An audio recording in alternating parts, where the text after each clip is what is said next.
Good morning and welcome to a very chilly Djuma private game reserve for this sunrise safari. My name is Brent Smith. I have dangerous Dave Easterbach on camera. We have Jamie and Jeandre out on the other vehicle and Rebecca and Louise in final control. And it's very cold. It's 11 degrees Celsius, about 52 Fahrenheit. But the good news is there's been a leopard calling. And the last call was in this area somewhere. So I'm going to check up towards the northern boundary. But it's been moving steadily east from in front of Gallagher Camp. And that's probably what those elephants were so upset at a little bit earlier this morning. Oh, sorry, my earpiece is falling out. So, exciting stuff. Now we're just hoping for that rasping cough of a male leopard. I think it's a male leopard. I only caught the tail end of it, but it sounds something like this.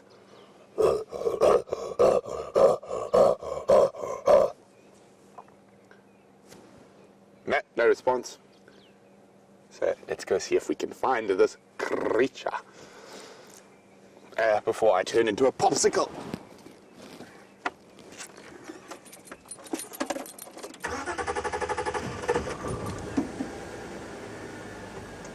So, as I just mentioned, it's more than likely that elephant was shrieking because of this leopard moving through the area, and Chris Rogue was wondering that.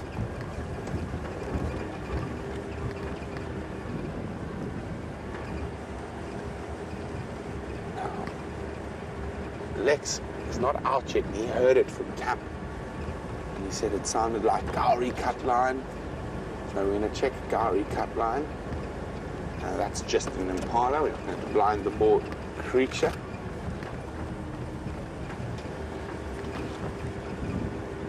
The Gowrie cut lines had cats abounding. We had that mating pair here the other day. And now it sounds like a leopard in the area. More impala.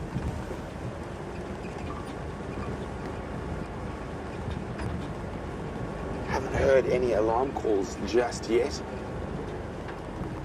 But if it is a male leopard, he could be on the move. So what we're going to do is we're going to keep driving, and every now and then we're just going to switch off and listen carefully in the quiet and hope to catch his audio.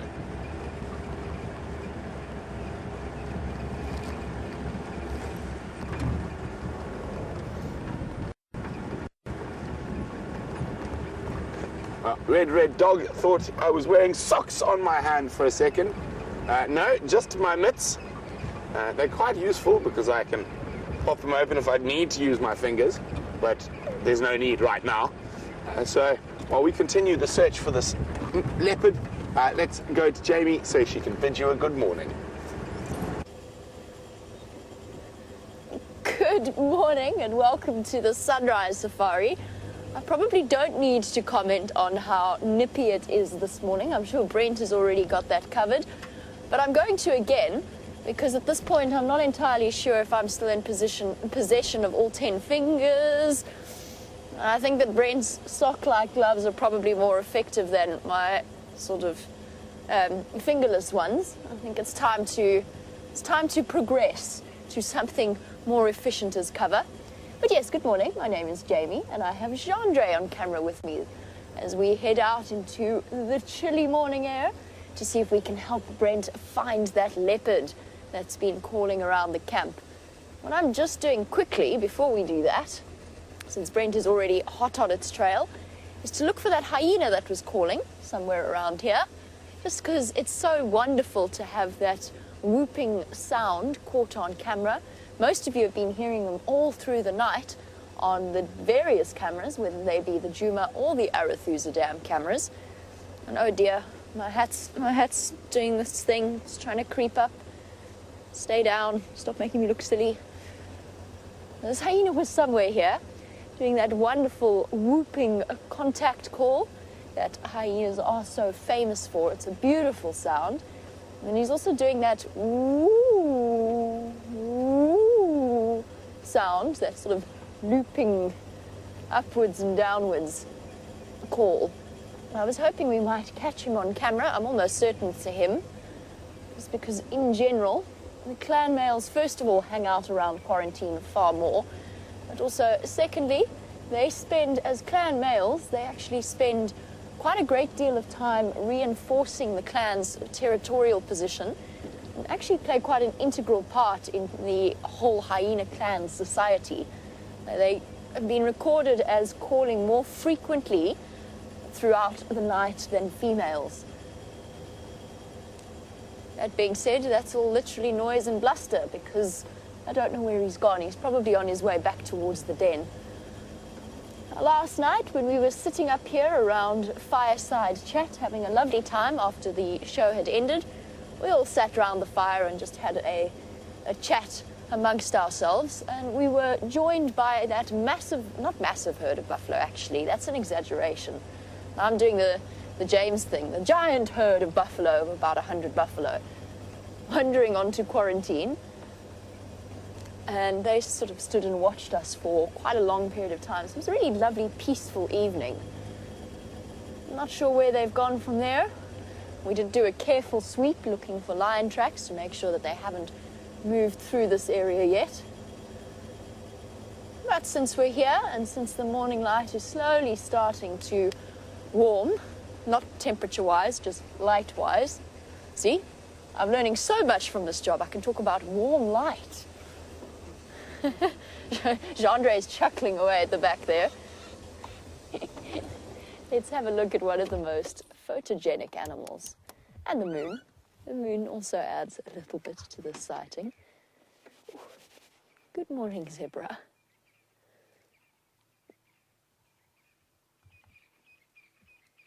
It also gives me just a chance to listen for any leopard calls. I can hear some ground hornbill not too far away. Ooh, ooh, ooh. So do the zebra. Shame. You can imagine if we're feeling it as we are, although admittedly we are traveling on a vehicle, so we've got the wind chill factor. But you can just imagine how chilly it is spending the night up here on quarantine, especially since it's very dewy at the moment. They're probably a little bit soggy as well as cold. Hey, little zebra. Shame. This little one's still retaining a bit of the fluffiness from its young foal state, but almost at the size of an adult now. And all of the animals are clustering around, the buffalo included and the zebra as well, clustering around these open clearings in the evenings, so that they've got plenty of opportunity to spot a predator that might be trying to sneak up on them. It's difficult to sneak through a clearing. This is the perfect patch in which to spend one's morning. Now, my plan is actually to head across to Cheetah Plains. Oh wow, look at this scene. Isn't it beautiful? Yes, my plan is to head across to Cheetah Plains, so I'm not going to dilly-dally for too long here. Got to get ourselves moving. But first, just a glorious look at the full moon. Hey, that's so cool. Absolutely wonderful. You see all of the craters on the moon. I'm making sure that I don't move an inch in my seat and ruin Jeandre's perfect shot. And all through last night, every time I woke up, there was the ubiquitous Cape turtle dove calling away in confusion, thanks to the full moon light. That was out last night. Beautiful.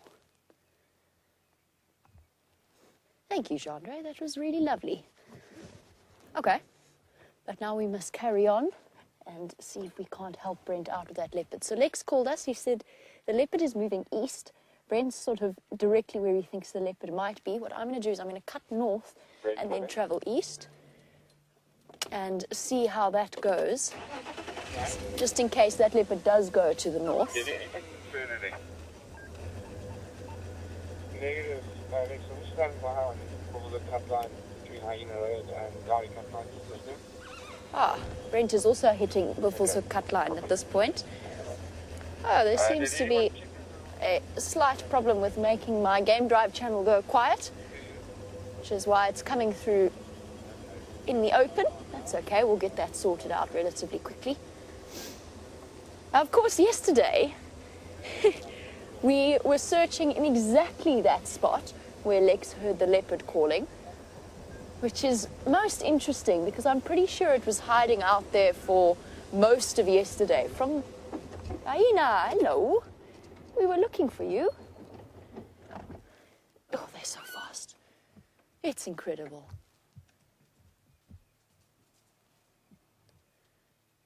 Somebody with a very full belly and a very rapid pace, racing off into the distance. That you can see how effortless that stride is with their sloping back.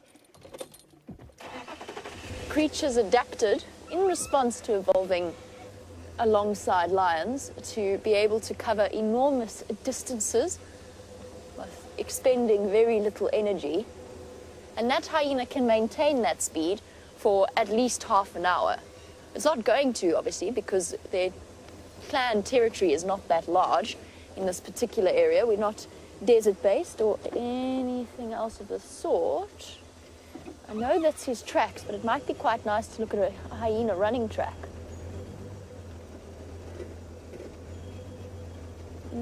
Light's not quite right.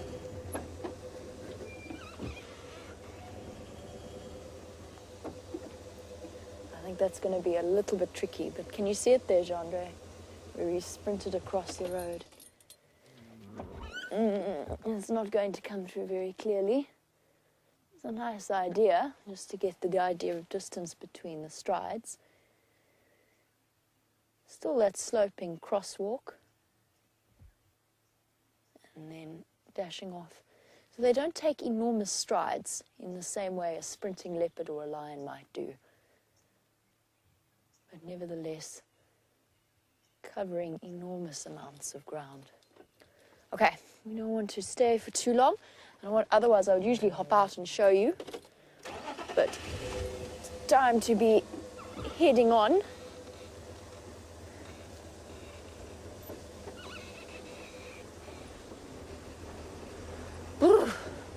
Although that being said, perhaps we should find the easiest place to stay still.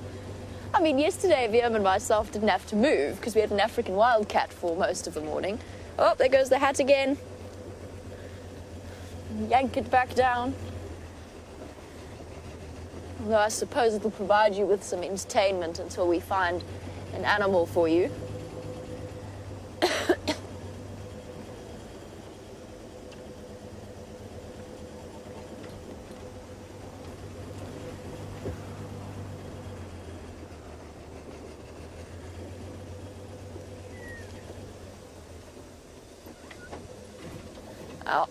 While we carry on, I'm going to send you over to Brent and let's see what he's up to.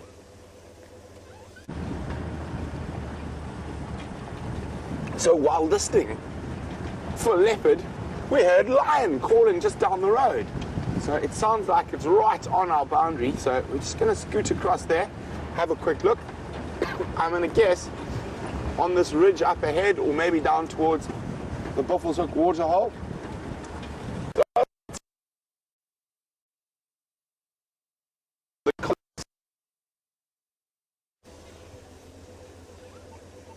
Oh dear, it seems as though Brent has disappeared off your screen. But that's okay, because we're essentially looking for the same thing. So whilst he looks for a slightly better signal position, we're going to continue on up Gallagher shortcut. I'm not sure if any of you were watching the Djuma Dam camera this morning, but you would have heard the elephants trumpeting away in response to something. And it sounded like a baby elephant, but it's incredible what kind of a vocal range an elephant actually has, particularly the little ones.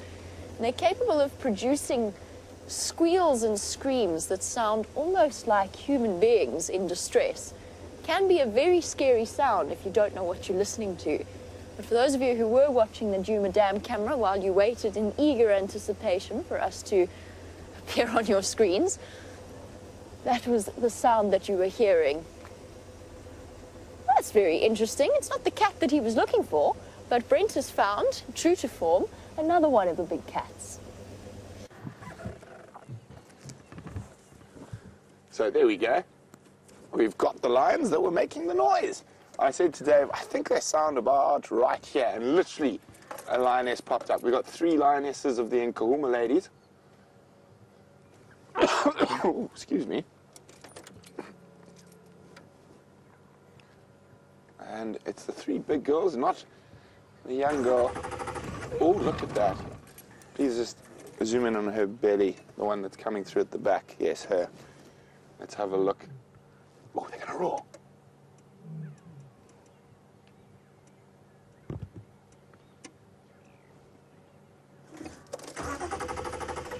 Oh, okay, they're on the move. They're playing behind us. Let's get down there.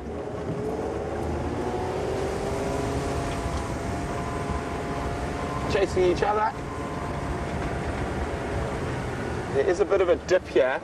Hopefully we don't lose you.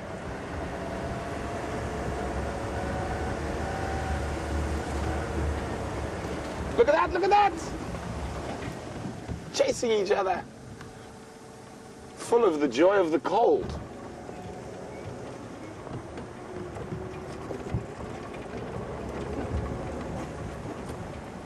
They're steadily mobile.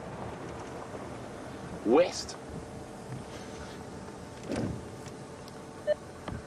3 Mafazi Ngala, Buffelshoek cut line, heading west along the firebreak towards Buffelshoek West Road.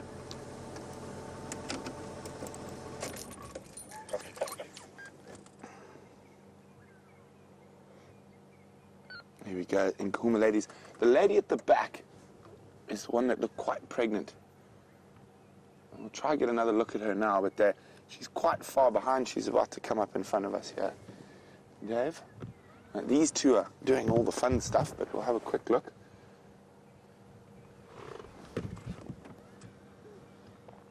Here she comes. And you can see that belly. And she's probably going to walk right next to us so we can have a nice close look at it. Oh, there she is. Oh, she's going to come this side. There she is. She's passing centimeters from us. So I'm trying to look for suckle marks. I don't think she's given birth yet. Oh, no, actually, I think she has. It looks like there could be suckle marks there. We're going to have a closer look a little later. Oh, Dave, get ready. Stalking. I'm going to pounce on... Oh! And next one. Looked like it was showing intent. You can just see the alertness when they're playing.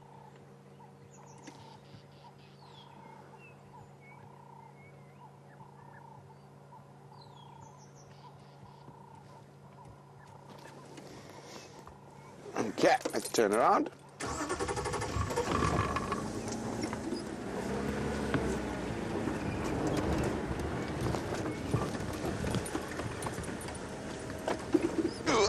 Yay, lions! First off the bat.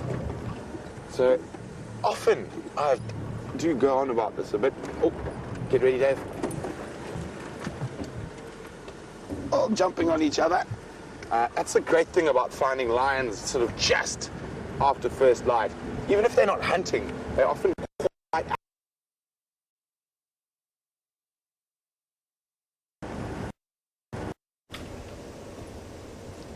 Oopsie daisy, it seems as though Brent has lost signal once again, but I'm sure once he repositions and he gets to a nice static spot, then he will be sorted out for the rest of the morning. That being said, I didn't quite realize just how action-packed things were at Arathusa Dam. I'd heard reports, but I didn't realize exactly what was going on. So that's where we're on our way to now. I'm traveling as fast as I dare because I think that I might actually look back and Jeandre will just be frozen in one position on the back there. Because if I think I have it bad, I've at least got sort of most of the half of my body is hidden underneath the vehicle, sheltered, whereas poor Jeandre is sitting right at the back, exposed to the full force of the elements. I said that I was on my way to Arathusa. That is one of the properties on which we traverse. It's on our western side. I'm still quite far away from it. We'll have to put foot a little bit on the western side of Djuma. So probably not our hyena clan. Chances are it's the Elephant Plains hyena clan. It might give us a chance to get to know some of the individuals a little bit better. Stay, Hat. It seems as though Brent signals back up, so while we race to Arathusa, let's go back to the lions. So they're moving straight west down the northern boundary of Djuma. Now, we can sort of account for all 5 Nkuhumas ladies now. We've got the 3 here, and then we've got the young one and another that I'm mating with Birmingham's that I know of. I'm not 100% sure whether she's given birth or not yet, the other lioness. We'll have to have a closer look when we get the chance. But they are hungry.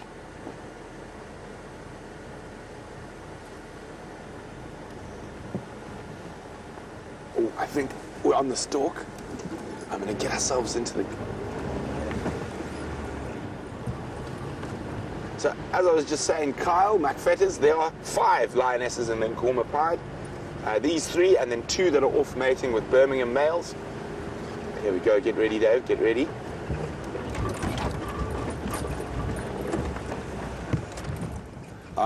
She was spotted, but... Oh. She was stalking the other lioness, but she got spotted, and so the lioness is like, no, I'm out of here. You can see her just jogging off in the distance there.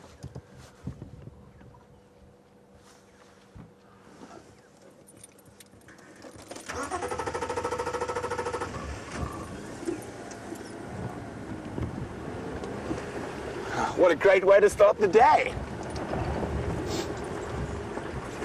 So for anyone who's a bit new, the Nkuhumas pride are the main pride of lions that we see on our safaris, or the main group of females. We do occasionally see other prides of females, but I would say maybe 80% of our sightings are of these girls.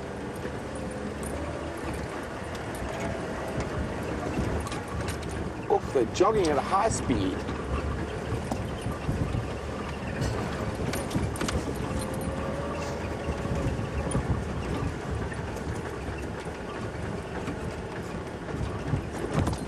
Bouncy bounce. Good morning, Kathy in Melbourne. Kathy's wondering when lions... Sorry, I need to catch up with them. They were jogging quite quickly there. When lions spray territory, do they each have the same odor or is it different? Now, each individual... Can you see them, Dave? I just saw them last. I saw was jogging down the hill. Here we go. Oh, they've covered some ground. They're still jogging. Oh, they're moving this morning. Sorry, Kathy, I will be back to you in a second.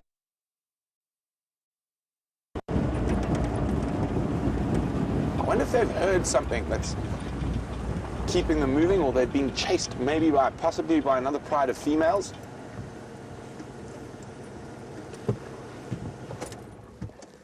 So, Kathy, back to your question. So each individual lioness will have a unique scent that will be recognized by the other lions in the pride, and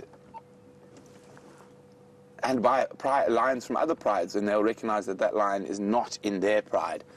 So the pride members will recognize each other's scents, and so will the coalition males that dominate over the female pride.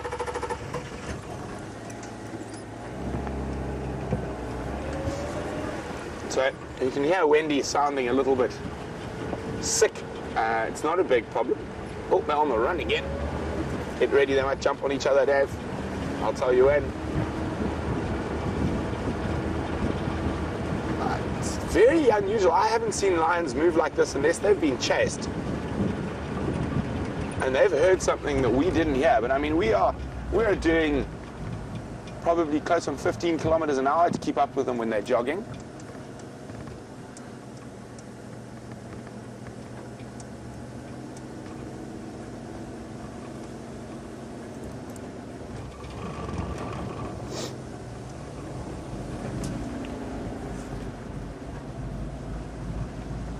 So Safari Dean is wondering, will one female in a pride try not to get pregnant so they still have one strong hunter?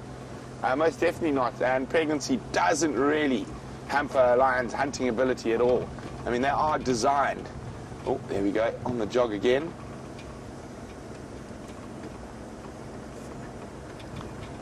I mean, it's quite the... I mean, I haven't seen lions move like this in an incredibly long time. Guys, we're about to go into another deep dip.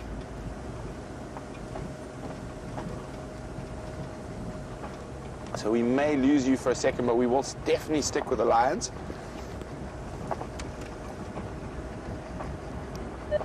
Lex.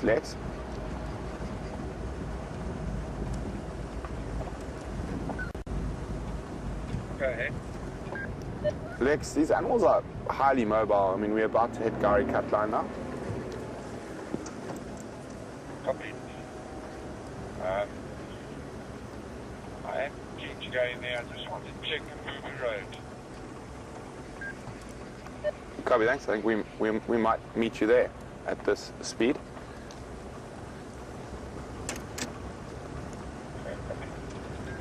So as I said, it's very unusual. Not unusual behavior, but it's definitely like they're trying to get away from something or so there might be new male lions that are coming to the east because they're coming from sort of Torchwood side, or they could be just trying to avoid another one of the female prides, the bigger female.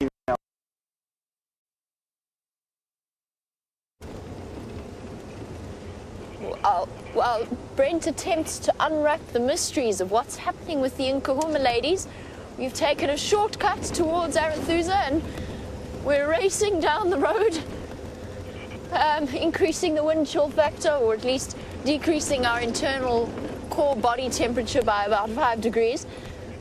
Oof.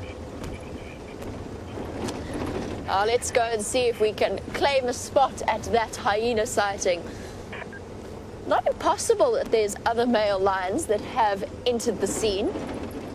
The Birmingham boys are not at their top form right now. They've lost one member of the coalition, and at least one of them has quite a serious limp, but I think there's actually 2 of them that are limping. One has got quite an uncomfortable looking skin disease. So they're not quite at the sort of the pretty untouched lions that they were when they first came to visit Jeandre and started their pride their territory takeover. It's not entirely impossible that another coalition of males is coming in from Kruger. I'm just wondering whether those Nkuhumas aren't trying to find the rest of the pride. We know that there was a female around Tambuti Dam on Buffelshoek, which is the direction that they're moving in. Sorry. That was the wrong spot. I tried to find a good spot. Now my bones are rattling. And I'm just racing down here just to try and get us off the main road and away from these bumps. How are you doing back there, Jeandre?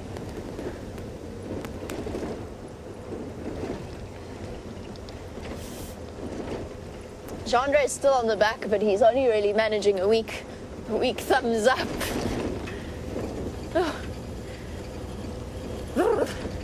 I think it's hot water bottle in the jacket time out here in the bush, and quite possibly blanket over the knees. Oh dear, there goes the hat. Okay, we're nearly there, Jeandre. We're nearly on Arathusa, off the main road with these corrugations, or as we call them, rumble bumps. Just from constant vehicle traffic up and down. This is the main access route to multiple lodges throughout the reserve.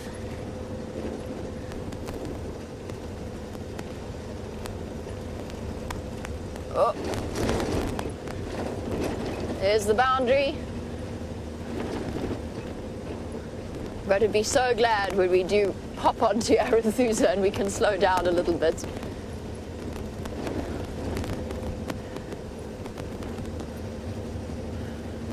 Whew.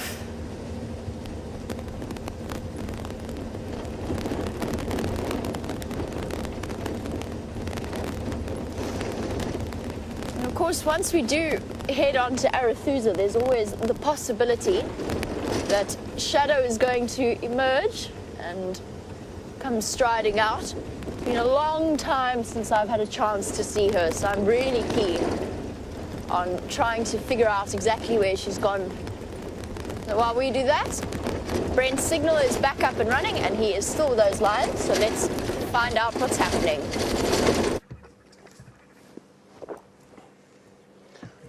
So we're with one lioness who carried on heading west, and now she stopped.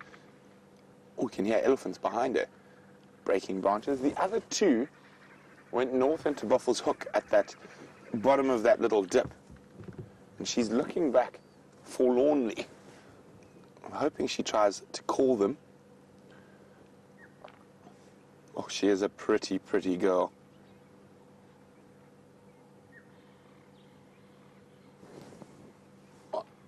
From the Franklins dispersing, I can hear where the other lions are behind me.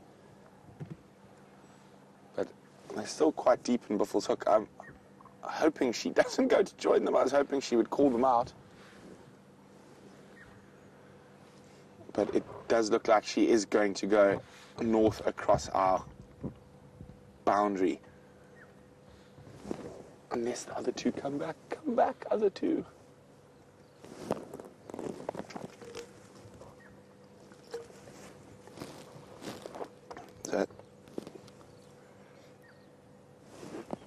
Just trying to see where, if others pop up behind us. She's looking straight behind us as well. Now, yeah, I'm not sure she's given birth yet. Let's have a quick look. Let's zoom in there on the belly. I mean, I'm not seeing, let me try to get a picture. Might be a bit easier to see.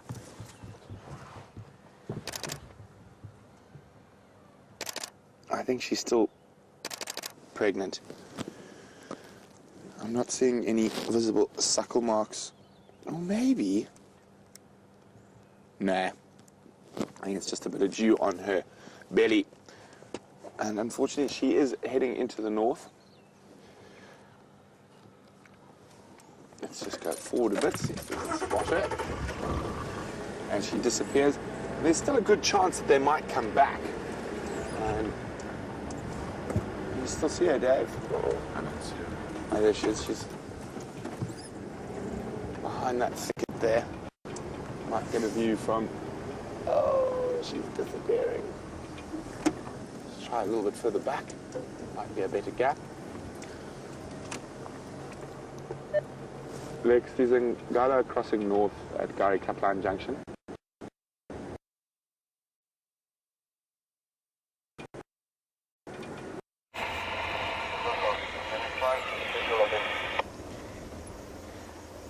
We've made it into Arathusa alive and well and relatively intact. And we're heading across to those hyena. It seems as though Brent's signal is very patchy where those lions have decided to go, so that's why you keep hopping on the back with us. It's just one of those inevitable things of filming live safaris, is that things can and will go wrong every now and again in certain areas. It would be absolutely impossible for us. You can just imagine the technology involved in bringing you a live safari from the middle of a game reserve with all of its dips and rises and all of the challenges that that involves. You can imagine that our tech team works full time to keep things up and running. And they can bring you a live safari. I can't even keep my hat on properly. Ah, it was our gentleman warthog that we saw resting here a couple of days ago. But he's playing skittish. Oh, there he goes. We saw him sleeping in this termite mound, or going to bed in this termite mound, the last time I was here, really close to the entrance to that hole. And I'm just going to take this opportunity to quickly go on the Game Drive channel and ask whether or not I can go and join that hyena sighting. Morning, stations in the west, are there any updates?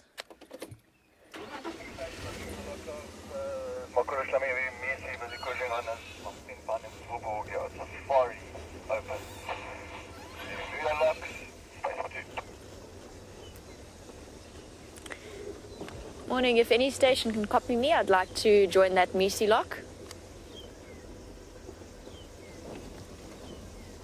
That's very sad. Oh, there we go, hello. Do you copy you?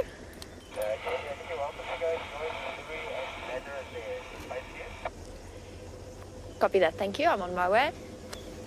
Yay, we can go and have a look at what's happening there.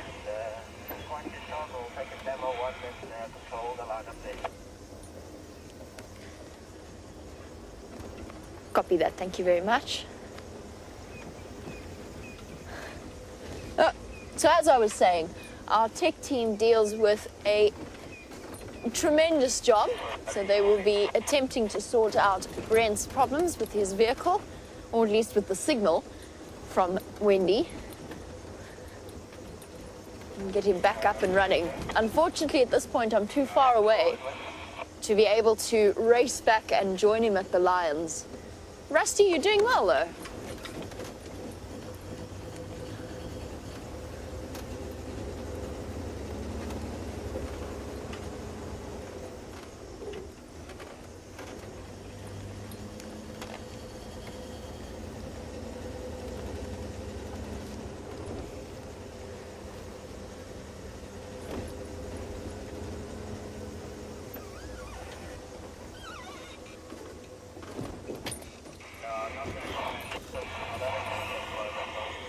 Your hyena tracks up and down. Now, for those of you who are relatively sensitive viewers, I just want to let you know, or to at least to warn you, that the sighting that we're going to now, I think, could be very sad for some of you. It could also be relatively graphic. Now, the reason I say that is many of you will have been familiar with the hippo that was wandering about, a very, very young baby hippo without its mom. And I suggested that it had either died or there was a good chance it was going to be killed very quickly. And I think that that is what we are on our way to see. If you are sensitive and you feel that that's going to upset you, just to let you know, I'll give you another warning before we show you anything related to that. But while we make our way there, Brent's signal has popped back up, yay! So you can go and watch the lions.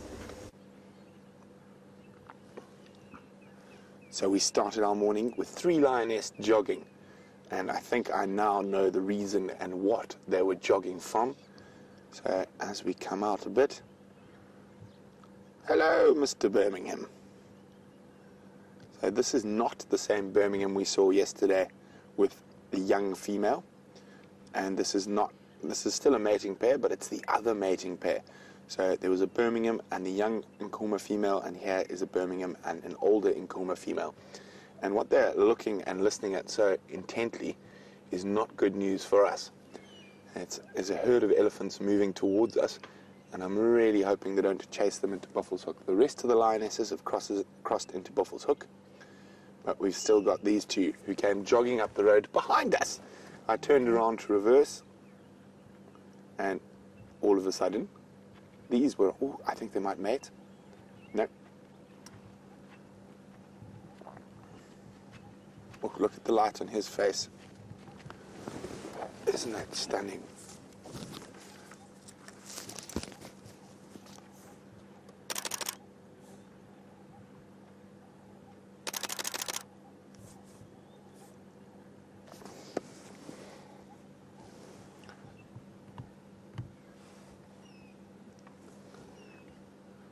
So I'm just listening. I think I can hear the lions roaring in the distance. Can hear the branches breaking from the elephants.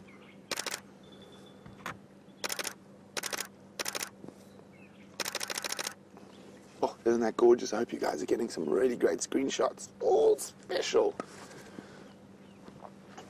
We often comment how wonderful the light is, but it's just that much more wonderful when you get one of Africa's big cats in this early morning light.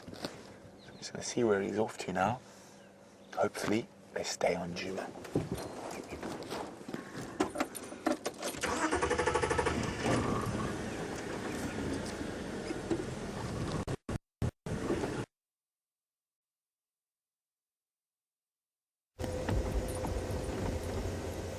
Oh dear, and Brent has disappeared once again, but we are almost at the hyena, and both Jeandre and myself eagerly anticipating our arrival, because what it means is that we can sit still and we can sit in the sun. Hat. All right, let's see if we can't make our way across to the sighting. No, I can imagine that there we go. I imagine that the guests at Arathusa Lodge must have had a very interesting night last night, because hyenas around the kill are not all that quiet. I can just imagine that probably there was very little sleep had by some of those in the room closest, but nevertheless, what an exciting way to spend an evening. If you're coming to visit the African bush, being treated to one of the most extraordinary experiences.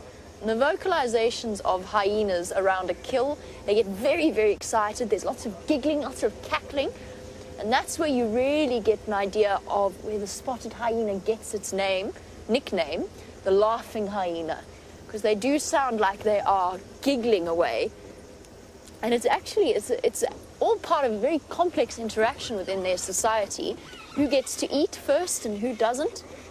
And submissive chattering and dominant chattering from the various members of the group. Let's see what we have to find here. I will be very interested. I'm relatively certain that we're not going to recognize, as well as we know our hyenas of our clan, I have a feeling that we're going to be seeing a lot of new faces and spot patterns here. So get your screenshots all ready to go, and let us start building up our knowledge of the Elephant Plains clan. I know that we see them every now and again. Now let's get a real idea of who is who and what is what. Hello. Oh, hyena everywhere. Hello, little one. Let's just stop for 1 second there. Okay, screenshots, everybody. As you know, each spotted hyena has their own individual spot patterns. Oops, mind the stick there, little one. Is sub-adult. Some description. Now, I'm just checking out the scene, having a look at what we've got here. It doesn't look like there's much left of the carcass, but we shall go and investigate. So this is hyena number 1. I count 1, 2, there's the one behind the tree that you can't see from your angle. Then there's 3, 4, 5.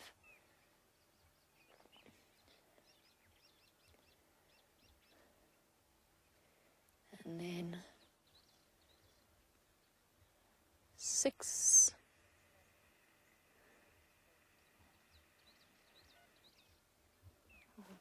looking very full-bellied.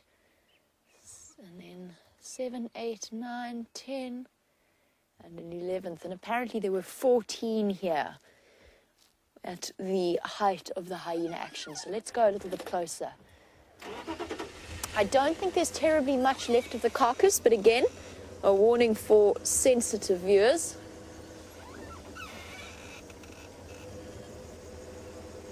It was a very unfortunate inevitability for this little hippo, and it does look like it's a hippo. Good morning, hyenas.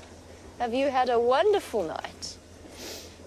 Oh, so many new faces to learn.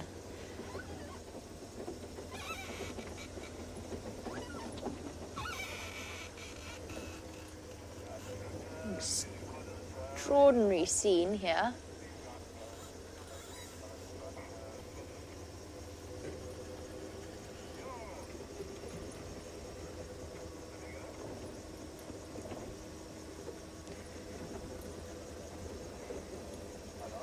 Wow. How's that light, Jeandre? Oh, how's that smell, Jeandre?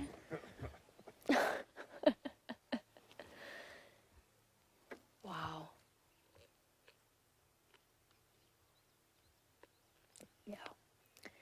And that's the baby hippo that was around here.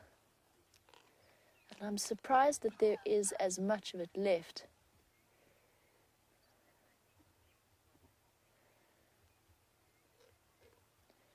And James Richard has said it's very sad, but probably in a way for the best after what we've seen. And I'm with you, James. It is incredibly sad. We'll never know what happened to that calf's mom, but it was just far too young to survive and to take care of itself without her. It's a very sad situation. Nevertheless, the hyena clan have eaten well tonight, and it does give us an opportunity to... Oh, there we go. There's that deep growl sound that they make. That's a sound you won't have heard many times. Let's see if she'll do it again.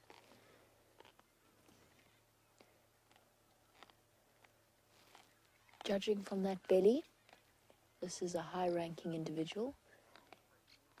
Now that's a guess, but if you compare her to any of the other hyenas here, she looks as though she has had the most to eat. And what does that tell us? In a hyena hierarchy, the most dominant females will get to eat first and eat the most, and only once they have eaten their fill and the other higher ranking females have eaten their fill will the others be allowed to join in.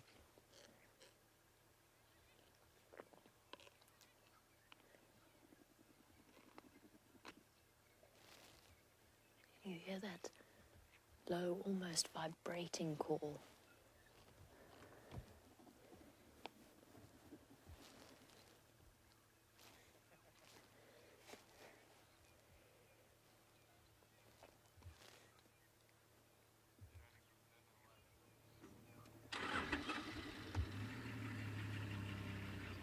Just trying to work out what's scared them.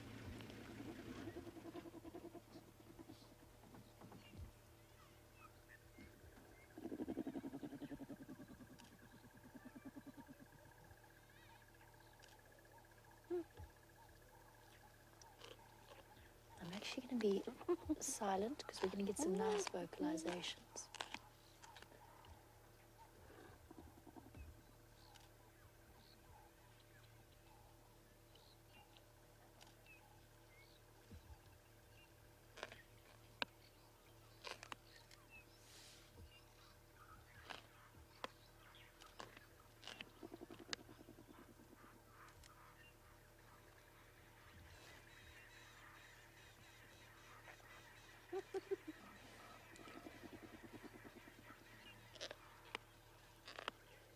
So what's happening here is the hyena on the left has been asserting her dominance.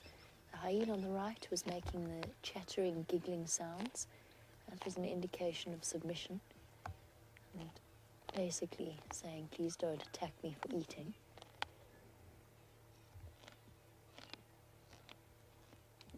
Obviously, I'm not going to go so far as to completely guess at rank, but a dramatic scene has played itself out last night in the open clearings at the Arathusa Dam. And James Richards is right.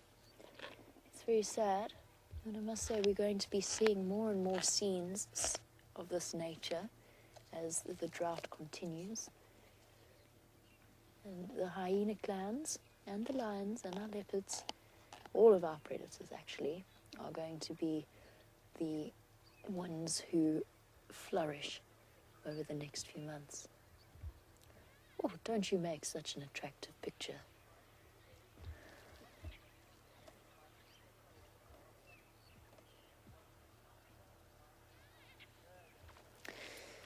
Now, as I said, we're going to get more and more scenes of this nature starting to occur. Marjorie, you were wondering, what are the reasons? Ooh, what are the reasons behind why this little hippo would have been alone? Sorry, guys, I do need to have the Game Drive channel on so I can listen to what's happening. There's a couple of reasons. I don't think he was sick. There's a chance that Mom became weakened because she had to go through this pregnancy during the time of the drought. And it's not sort of lack of water that's been getting the hippos. It's a lack of food.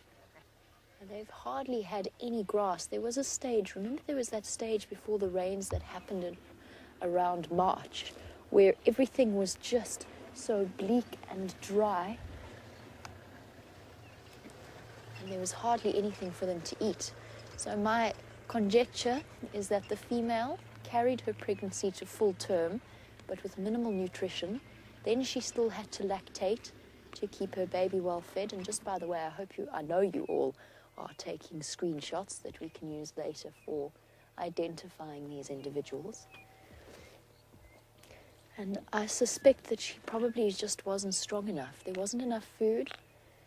She'd carried a pregnancy to full term and had a baby and then still had to feed it and herself on very minimal grass cover, and she just couldn't do it.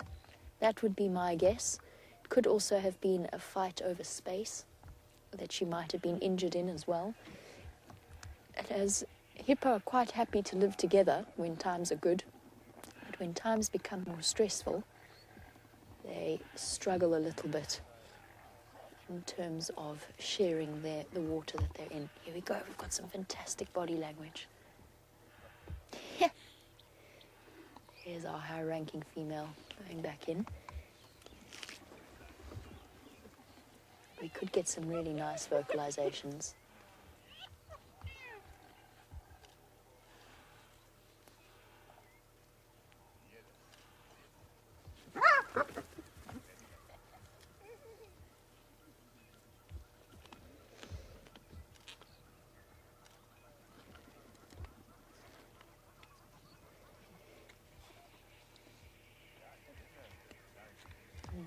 You can always send through the screenshots that you're taking to the Facebook page that has been very kindly set up for the various hyenas of this area. And we've filled it with details about our clan that we see regularly on Djuma. But now we have a chance to start building up a picture of the rest of them. And what incredible vocalizations you must have been listening to last night on the Arathusa Dam camera. Must have been absolutely extraordinary.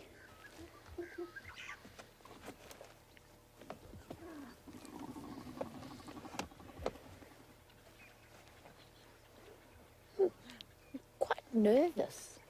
I'm not quite sure what's got them so on edge. There she is again, muttering that very dominant. It's almost like a. It's going to sound so ridiculous, but it almost sounds like a sci-fi spaceship. That deep vibration sound that she produces. I In theory, it's not actually technically described scientifically as a growl. Hyenas scientifically do not growl as leopards or lions or dogs do, but it is basically a growl. I mean, it serves a very similar purpose and it sounds very similar.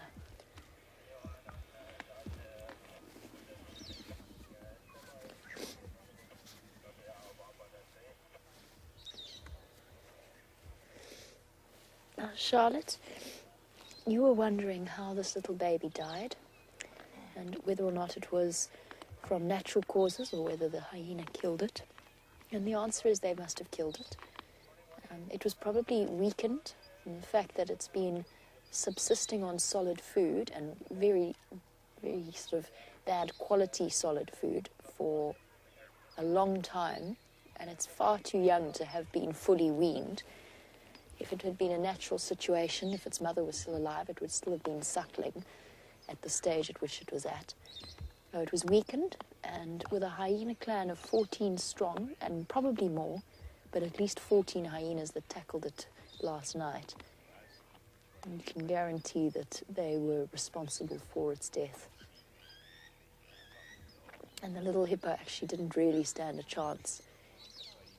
Although it might have been slightly heavier than one hyena, it was absolutely no match for this number of them.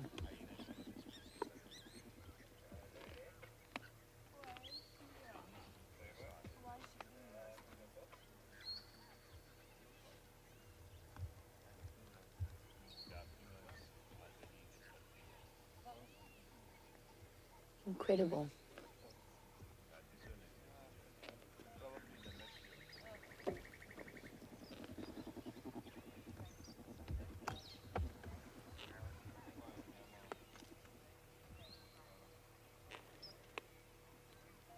At the moment, they have the carcass all to themselves, but one of the big reasons why they'll be so nervous is that they are casting about.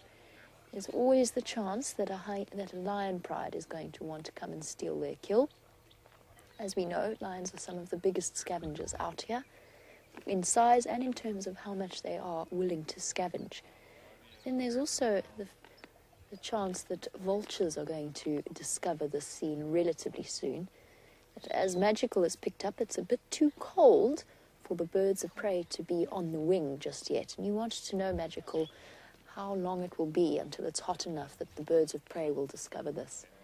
There's a good chance that the bateleurs and the tawny eagles and so on are already up in the air and flying, just because they don't have to rely on the hot air currents as much as a vulture does. But it'll probably only be at around 8 or 9 this morning that we start to see them soaring through. The sun is still warm, but the morning started off incredibly chilly. So chances are that it will only be a little bit later, and then we could actually be treated to the most incredible scenes. Some of you will have seen pictures of huge groups of vultures standing off against hyenas, and hyenas trying to chase them away. It's probably one of the most incredible things that you can witness out here, is that interaction between scavengers on the wing and scavengers on the ground. I've seen vultures chase cheetah away before, but a hyena is much less easily bullied. Now we started off... Oh, let's just listen to this.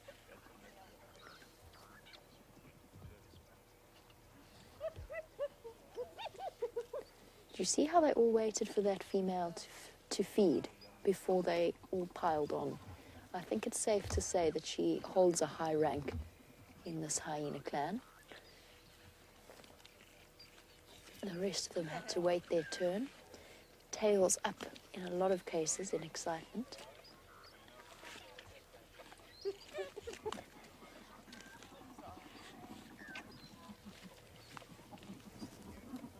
There we go, another large female has taken control. She's the one again making those vibrating, growling sounds.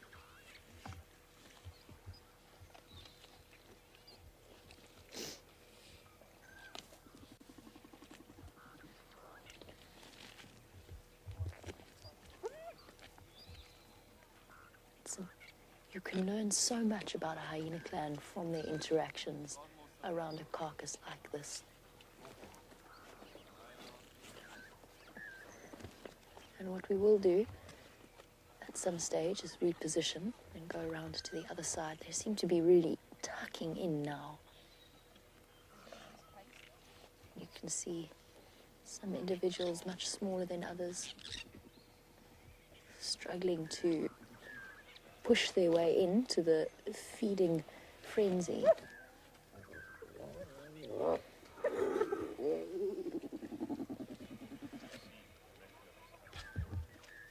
And here comes another large female, restoring order.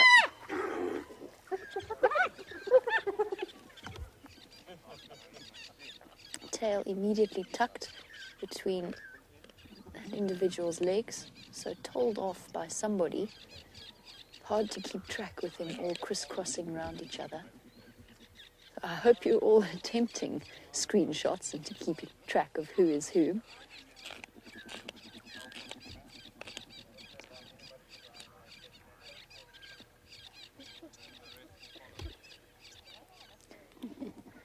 Natasha said these must be the leaders of the clan. They've all got very perfect ears. You're right, Natasha. Absolutely. I think once we get a bit closer, some of the older females will find some nicks and cuts and tears, but I do entirely see what you mean. They do have relatively intact ears compared to, say, Madam or Corky, all of whom have rips and tears. Now, these hyenas could be responsible, possibly. It's conjecture, of course, but they could be responsible for some of the injuries that were on Corky and Madam and Pretty. They were clearly involved in some kind of skirmish. When I last saw them, they had cuts and injuries all across their rear ends and along their backs. Very typical sort of fighting style of a hyena. That's very interesting.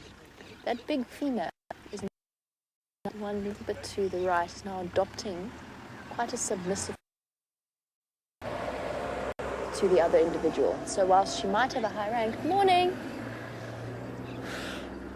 She might have a high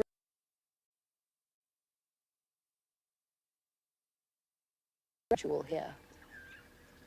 And of course, it isn't just dependent on size in hyena clans. There's attitude, there's inherited status. She's still growling her way through. This is...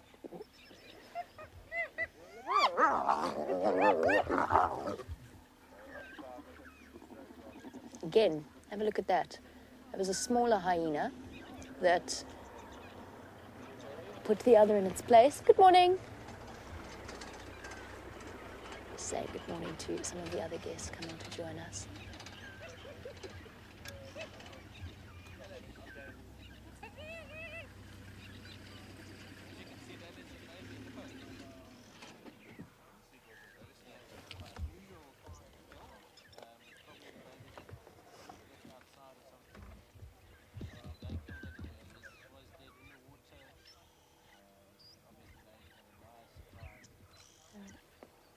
We had a chance to see there just how much subcutaneous fat a hippo does have. Kathy from Melbourne, you were wondering how much of a hippo carcass is flesh versus the fat layer. And in an adult hippo, there'd be an easily 4-inch thick layer of subcutaneous fat there. Whereas with a young baby, it's not as much. The interesting thing about the flesh of a hippo and the fat within a hippo is that it's what's almost described as marbled. So there's lots and lots of layers of fat within the meat. It's a mixture of the two, in other words. So it's not just the sort of the subcutaneous layer that sits underneath the skin, it's also within the muscle layers itself. And it's one of the ways in which a hippo is adapted to insulate its body. And it does mean that essentially makes hippo meat one of the most nutritious for the predators and the scavengers out here. It just so happens that it's generally sort of defended by several or two sets or several sets of incredibly sharp ivory tusks and a 2-ton animal. It's not often that a hippo is tackled until we find ourselves in times of drought such as these.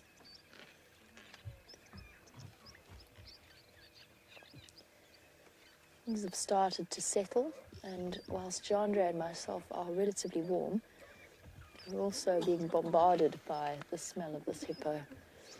I'm quite surprised at how smelly it is, to be honest. It smells as though it's been rotting for a while.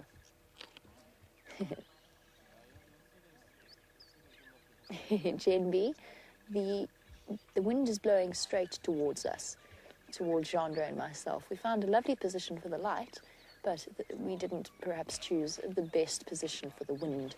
You were wondering if it might be potentially going to ruin the Arathusa breakfast spread, with the smell gently wafting over the guests as they eat their breakfast after game drive. It's a possibility. You're so jumpy. Hyenas? Oh, that's a distinct possibility, Jeandre. It could be that that smell does waft over. I said I'm surprised, and I really am surprised at how smelly this carcass is. If they killed this last night, it's been so cold that it shouldn't quite smell as rotten as it does. It must be the stomach contents that are smelling so unpleasant, or maybe just such a large group of hyena. And hyenas individually are relatively smelly, maybe as a group. They're sending their scent wafting over. But no, it is the carcass. I don't quite understand. I don't know whether any of you saw the hyenas actively kill this baby hippo, or if it died of natural causes and was actually rotting in the dam. Is that a possibility? I hadn't heard anything about it from the other guides. It just smells very strong for a hippo that was killed last night. Perhaps they've been hiding it, or it collapsed somewhere hidden and they've only just found it. And my initial thoughts was that they had killed it themselves. I think on the subject of the smell, let's change our angle slightly.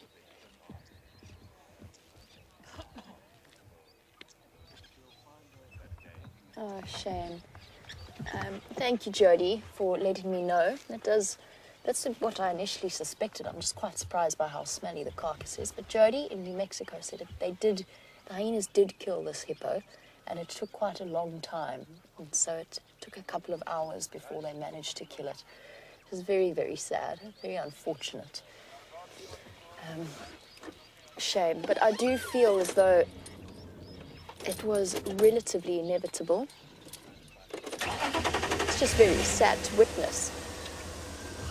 While we reposition, I'm going to send you back to Brent to find out how his morning is going.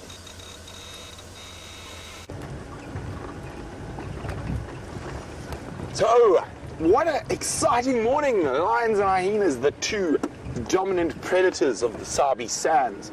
And it seems like that poor hippo calf met an unfortunate end at the hands of the hyenas. Possibly, it could have died of natural causes and the hyenas found it afterwards. What Dave and I are doing now is going in search of whatever else we can find. Unfortunately, the lions have crossed into Buffelshoek. So hopefully, I've asked Lex to keep me updated in case they head south. They are moving quite a bit, so it is possible that they might pop back across the northern boundary. So there was that leopard calling, so we're just doing a wider loop, seeing if we can see any tracks, and we're going to go head down towards the area around the lodges where Lex last had the audio of that leopard.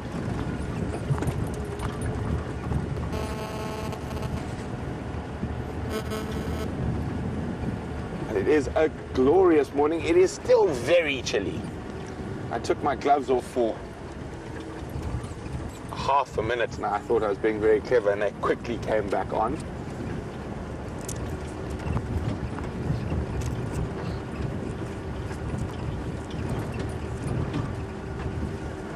So I think the lions moved north because of that big breeding herd of elephants that was there. Unfortunately, we had very bad signal in that area, so we had to move out. And maybe the elephants move up to the top of the crest later.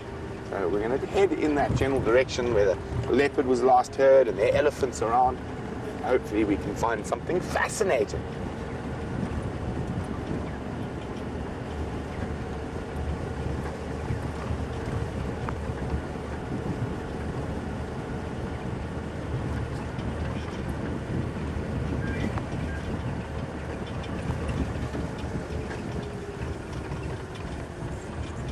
But we saw those Nkuhumas lionesses just speed down the cut line, and we were trying to figure out why. So there's always a possibility another pride of females, new males. It wasn't, they were just running from the mating pair. Now obviously it could be a false estrus and that female's not that keen on mating and she's trying to catch up with the rest of the pride. And Mr. Birmingham is just coming on and on and on after them. And sometimes they will run away from their the dominant coalition, especially when he's in the mood or when he's feeling amorous and they're not. So that could possibly be, well actually I'm quite certain that's the reason for that behavior that we saw this morning. Now there still is another mating pair around, and I've seen tracks of a single female near the eastern boundary, but there are just so many lion tracks around. And it's quite difficult to determine exactly what's going on there.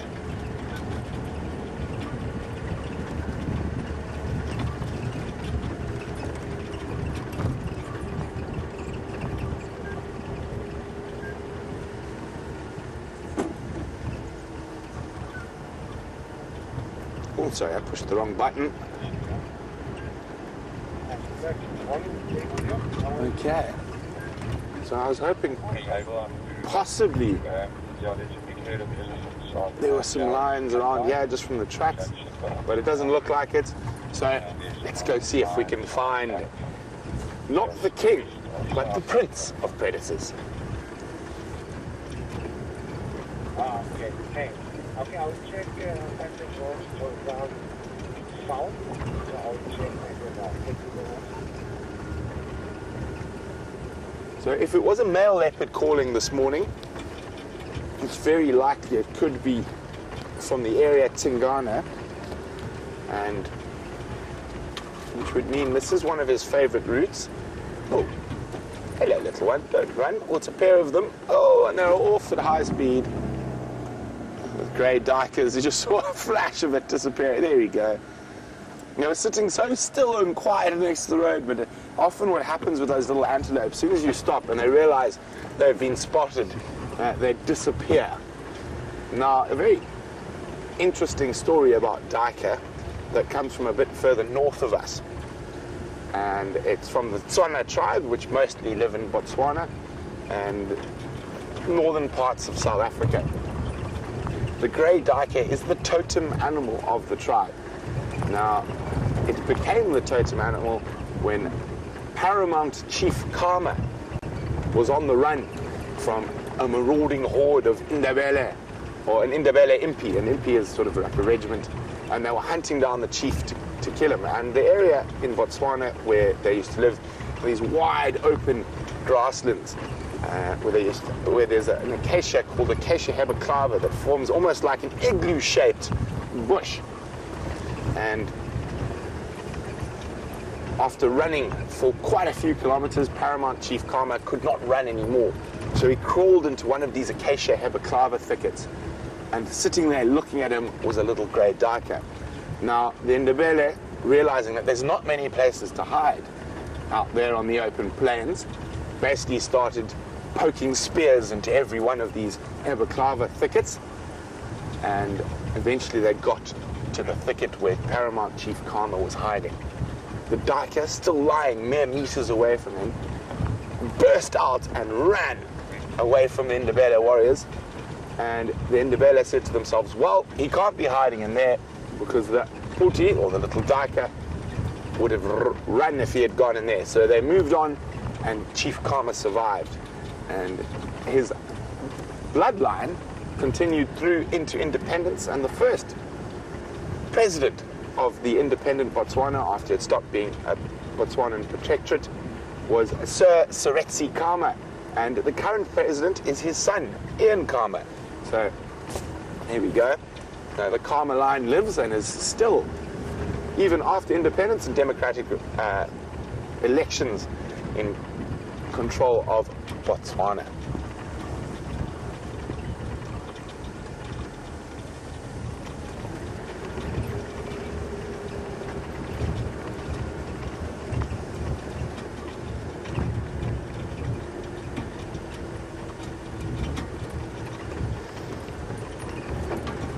Morning, Michael Evans. Michael would like to know, how many years has the Nkuhumas Pride been on Djuma for? Michael, to be honest, I'm not 100% sure, but I know a lot of our viewers will know. But if I remember correctly, guys, you've got to make sure I'm not telling little fibs here. But I think they were first seen in Buffelshoek under a Nkuhumas tree, which is a brown ivory, in 2008, 7, 8.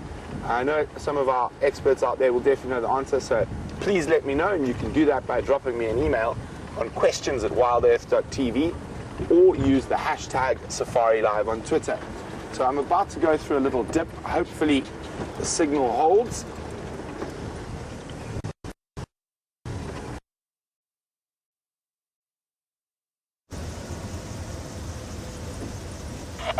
Unfortunately, as you can see, we have had to leave that particular sighting. There are lots and lots of people who are very keen on having a chance to see that. It's not something that you get to see every day. Let's just quickly say good morning to Peter. How's it, Peter? How are you, man? Jamie? Hi. Like in you. Good, thanks. How's the hypothermia? Yeah? You chilly? Yeah. Where you going? I'm going to head off to Cheetah Plains now. Yeah. Wow. Yeah. Yeah, what is there? There were skunkank around the Mala border. Hopefully you'll make it. I don't think we're going to make it, but we're going to give it a jolly good try. We've got a nice vehicle, so. Yeah, thank you. We'll see. Nice. Oh well, enjoy. Are you heading to those Misi? Eventually I will. I've been trying to follow up on the Birminghams this morning. They were somewhere on our nets, but couldn't find anything there. Tracks went south into Mala. Ah, well, maybe. You never know. Well, we'll go check the boundary. Cool. Enjoy. Cheers, Bye. guys. Have a good morning. Oh, no. Jeandre, why didn't you tell me my hat looked so silly? What his guests must think. Oh, well. Unavoidable, and it's too cold at the moment to take it off. Especially since we're trying to get to Cheetah Plains. They have reported, and I think that Brent mentioned it, the fact that there are cheetah in that area, but they are crossing towards Mala. And of course, we find ourselves pretty much as far west as we can go, and Cheetah Plains is pretty much as far east as we can go. I'm going to try and get there. We're going to keep our fingers crossed. Hopefully they decide to lie down and not go wandering off anywhere. But if not, we'll just enjoy a nice and sedate drive in that general direction. And I'll just keep listening to the Game Drive channel to hear what the updates are. And it sounded like, from what Peter said, that the Birmingham boys were also around that region. So Nets is just behind on the other side of Cheetah Plains, just sort of to the southwest of that corner.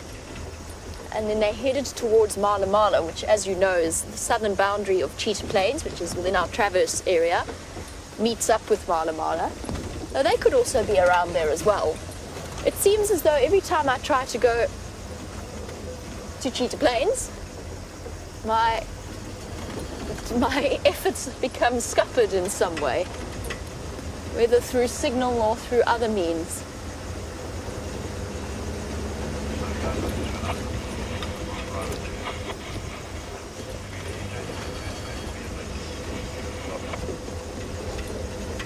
But that hyena sighting was absolutely incredible.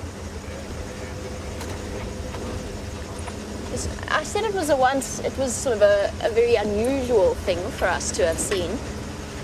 And it is. We've not had that many experiences where we've been able to watch our hyena clan on Djuma gather together in those sorts of numbers around a kill. I'm sure it has happened in the past. I personally haven't seen it. And that's only the second time I've seen that Elephant Plains clan gathered around. Funnily enough, the last time I saw it was when I went to go and visit some friends at a neighboring lodge, and they took us out on a game drive and we came across another dead hippo, but that was at the absolute height of the drought, and that was when I first encountered the Elephant Plains hyena clan. There's said to be somewhere in the region of 30 or more hyenas in that particular group. We only got to see about half of them.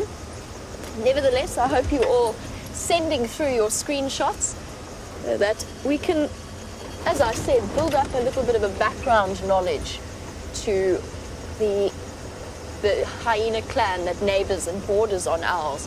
And we know, or we suspect pretty much exactly where that boundary falls, which is the no man's land between Triple M, so that main road we were on earlier, and just a little bit into Arathusa.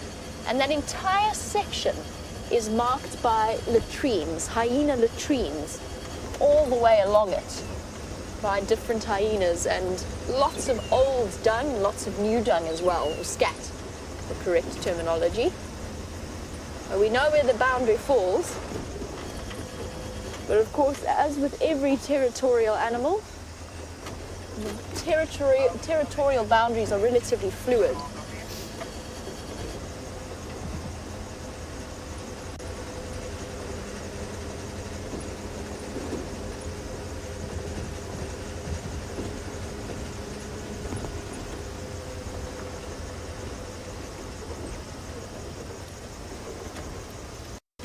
Hyenas piling in. Smiles for Rafi, you were wondering whether that would be females only or whether or not any of the males would join in to that particular group. And a male that behaved submissively, particularly now that they've been feeding throughout the night, so they've sort of, the most aggressive and the most dominant individuals in that clan have eaten their fill. Now, there's a possibility that a male, particularly a high-ranking clan male, like the son of a matriarch or the son of one of the highest-ranking females, might be able to sneak in a few snacks. But any sort of the lowest-ranking hyenas will just have to sit and wait patiently. And it's a very, very strictly enforced hierarchy. They are, no matter how hungry they are not going to make the mistake of attempting to move into that carcass and feed until they absolutely know that it's their turn. And there have been several experiments done. I don't know if any of you have ever watched the show on set, or the tests that they did with the animals that Kevin Richardson has rescued close to Johannesburg. But essentially what he did was he taught the lowest ranking hyena how to solve a puzzle that would get that hyena meat. And it was to do with a whole load of different boxes, and that particular hyena learnt and knew how to get that meat out of that box. What he then did was he put the meat in the box and released the rest of the clan in with that very low ranking male, and they immediately went into sort of dominant mode, tails up curled, and went racing around sniffing all of the different boxes. And this very submissive male just went and sat in the corner, didn't go for the meat, didn't show any sign that he knew what was going on. He just stayed out of that clan's way until they got bored and moved right off. And even then, he stayed for a long time in the corner. He didn't touch the food, he didn't solve the puzzle. He waited until he knew it was absolutely safe before he moved in. And obviously, despite their voracious appetites and that very powerful instinct to eat, clearly for a low-ranking male and probably for the lowest-ranking female, it's just not worth risking the injuries, because we've seen what the lengths that a hyena will go to in order to enforce that hierarchy, and it's not gentle. It is not gentle taps on the wrist kind of thing. It is serious discipline. But it's all part of the way in which a hyena clan functions, and it keeps it together as a very cohesive whole, where everybody knows their role and knows their place.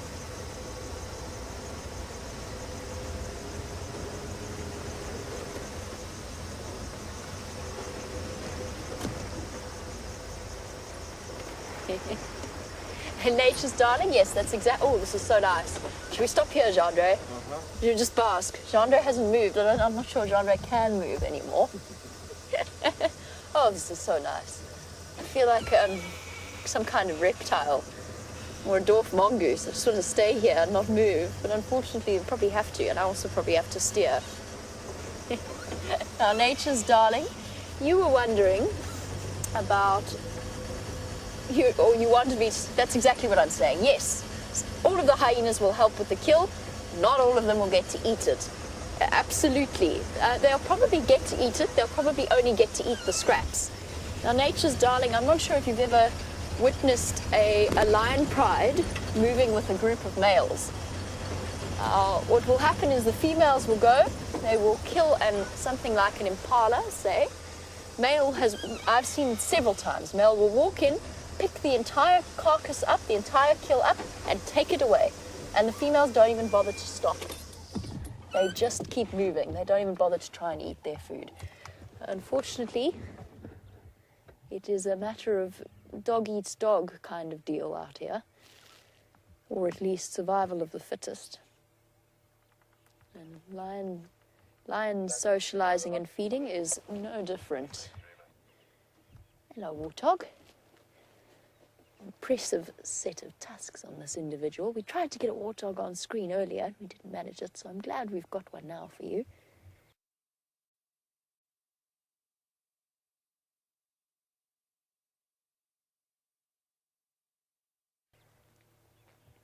And actually looking quite attractive in the morning light.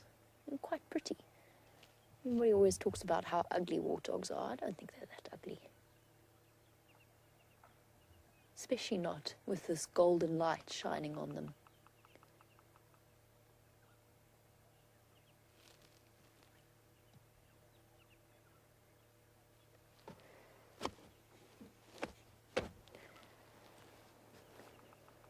Just to let you know that Brent has returned to the camp in order to get some stuff sorted out so that the tech team can hands-on combat or hand-to-fist combat the gremlins that have attacked Wendy this morning. So if you're wondering where Brent has disappeared to, that is where he was gone. We will not be going to Cheetah Plains this morning, just because we would disappear off your screens completely if we did. So we're going to stick around here and see what other wonders we can find. One thing I do want to do is just find out the last position of those lions from Brent. Just while we watch this warthog snuffling about, looking for roots and tubers.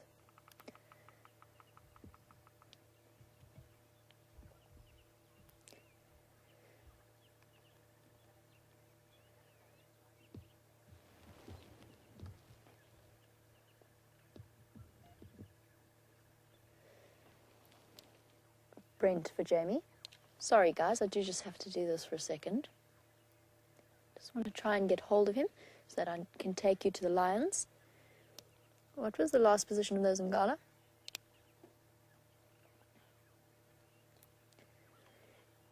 Copy that, thank you.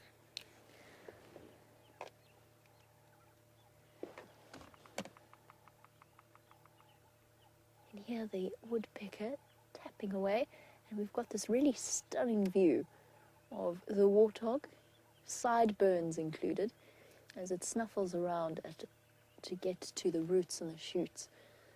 The Lion King gives you a sort of a slightly misleading, and by slightly misleading I mean incredibly misleading idea, that warthog eat insects. And whilst that might be the case, they might occasionally snuffle up a grasshopper by mistake, their main diet consists of grass, roots, tubers, anything that they can dig up. And as part of the pig family, they have relatively, robust stomachs, which means that they could eat certain tubers and roots, some that look like onions and tomatoes, maybe even poison apple. That would be something that could either make a human being very ill or quite possibly kill them. It's very important, if you ever find yourself in a survival situation out here, do not, absolutely do not eat anything that looks like either an onion, a cucumber, or a potato. without absolutely knowing. Oh, by the way, what I mean by that, sorry, I don't mean don't eat potatoes, cucumbers, or onions. I just realized how that sounded. I meant if you find yourself in a survival situation and you go digging through the soil, don't eat what you see warthogs eating, because they have a very, very different digestive system to ours, and they're capable of processing very different chemicals and toxins in the way that we are. Now, this warthog is currently snuffling around. What he's looking for at the moment, because there's very, very little grass growth left, and I mean, Jeandre can show you sort of what the ground looks like that they're snuffling around on. Just have a look at that. Now, they've got to subsist on that food, and it's only going to get worse. But luckily for them, most of the grass species in this area are perennial grasses, which means that they have all kinds of root systems linking them together underneath the soil, which act as storage systems, both for water and for nutrients. And that's why the warthogs are down on their elbows like that. They're trying to get to any kind of shoots close to soil level, but they'll also use their noses to snuffle out to get to the root systems of the grass. And those root systems don't extend terribly deeply down, so they don't have far to dig. That's what they're after at the moment. But warthog are probably one of the most vulnerable animals to the drought. So we spoke about the poor hippo that we saw earlier with the hyena. And I mentioned that there's probably going to be a scene that repeats itself over the next few months. The same could be said for the warthog. They are relatively sensitive creatures, particularly sensitive to sudden changes in temperature, but also to the fact that their diet is so specialized in terms of herbs. And you never see a warthog wandering about munching on the leaves of trees. They're ground foragers. That is what they're adapted for. What on earth is moving at the back there? Is that another warthog? Yes. Must be, yes. Oh, yep. That's another warthog. And it's a big male. It's amazing how much more skittish the larger males are when it comes to warthog. It always seems to be the females that habituate faster than the males do to the presence of vehicles. Now, when I first started working here, a warthog sighting like this was pretty much a rarity. All of the warthogs here used to see our vehicles coming, and all you'd see was a bottom disappearing into the dust. Now we get to sit and spend a bit of time with them and watch them feeding. And with this incredible camera, you get an idea of just how furry a warthog actually is, and how tawny that fur, what a tawny color that fur takes on. There's our big pig. Hello, handsome fella. See the clear difference in terms of size. Oh, that's interesting, because that's another male, but it's a young male. Interesting. Very interesting. So that's a young male on the left, not a female, which I first thought it might be. Now, if I were him, I wouldn't go picking a fight with a boar of that size. I mean, that warthog is absolutely enormous. And he's not young. He's a warthog boar in his prime. Look at those protrusions on his face, those warts that give warthogs their names. They've extended far out past his face. They're actually not warts. They're projections of sort of gristle and cartilage. And the reason that the males, you know what? I give up. The reasons that they are so pronounced in males and that they actually have an extra set is a warthog fight, a serious warthog fight between two males is quite a scary thing. And they really seriously will go for each other, and they've got those razor-sharp bottom tusks. Now, those warts actually act as protection for the eyes and the sort of the sensitive parts of the face. I'm going to go back a bit because he's quite an extraordinary specimen, that particular bull. Now, we've just come out of warthog rutting season.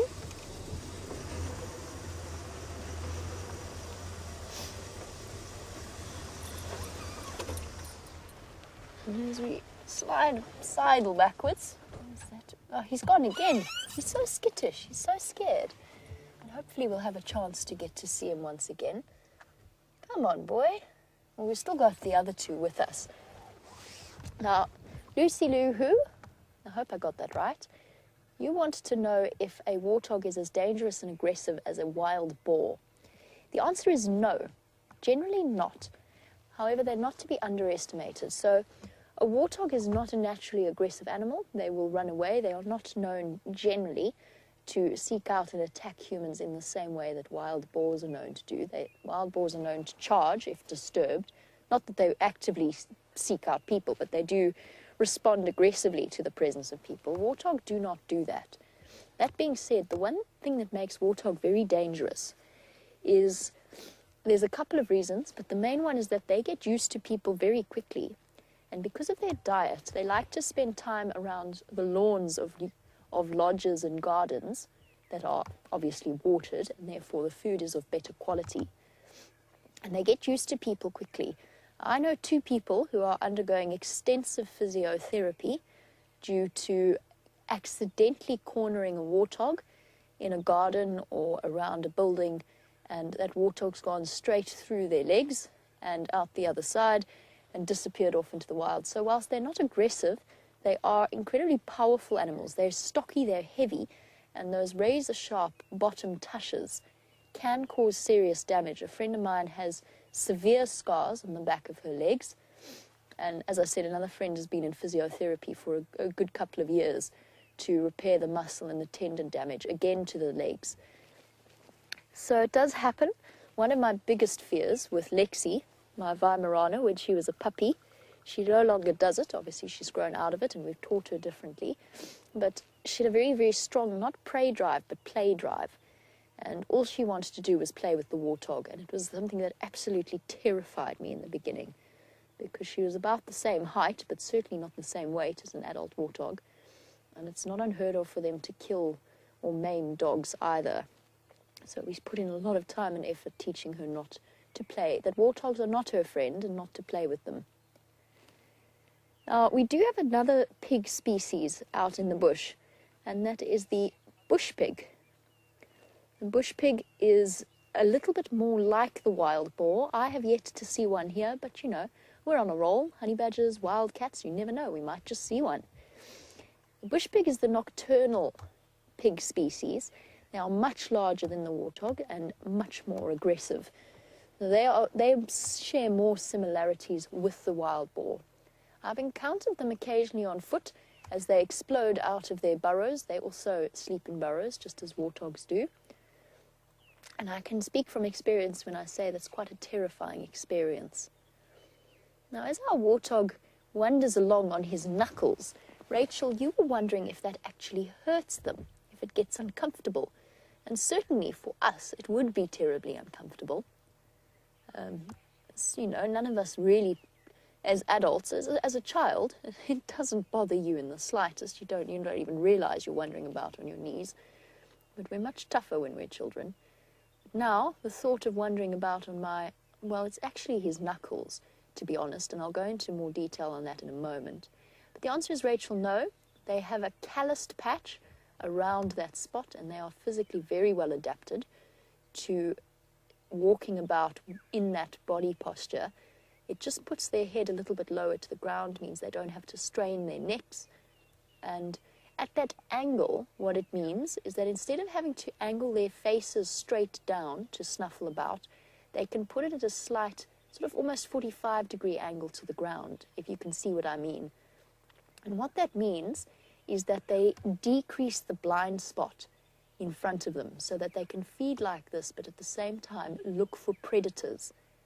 You see what I mean? If his face were angled totally downwards, the warthog wouldn't have the same range or field of vision that it has at this angle.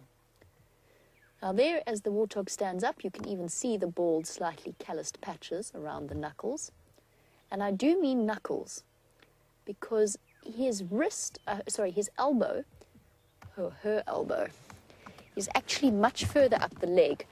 Now we are what's known as plantigrade foot structure, and hand structure. We've got pretty much flat in the way that we walk from our toes to our heels. Just please imagine this is my foot. I don't think I can contort myself to put my foot on the dashboard. But you sort of get the idea. That's how we walk. Now, then you get the digitigrade foot posture, which is the leopards and the lions and the cheetah and anything with paws, where it's the metatarsals and the metacarpals are extended slightly, and then their hock joint is actually the equivalent of their wrist or their ankles.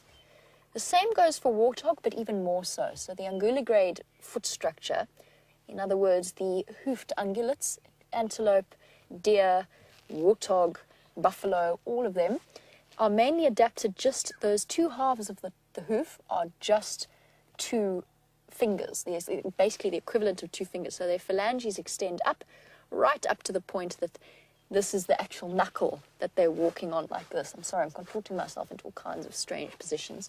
But without a diagram, you sort of roughly get the idea of how their bone structure works. And the same goes for any of them.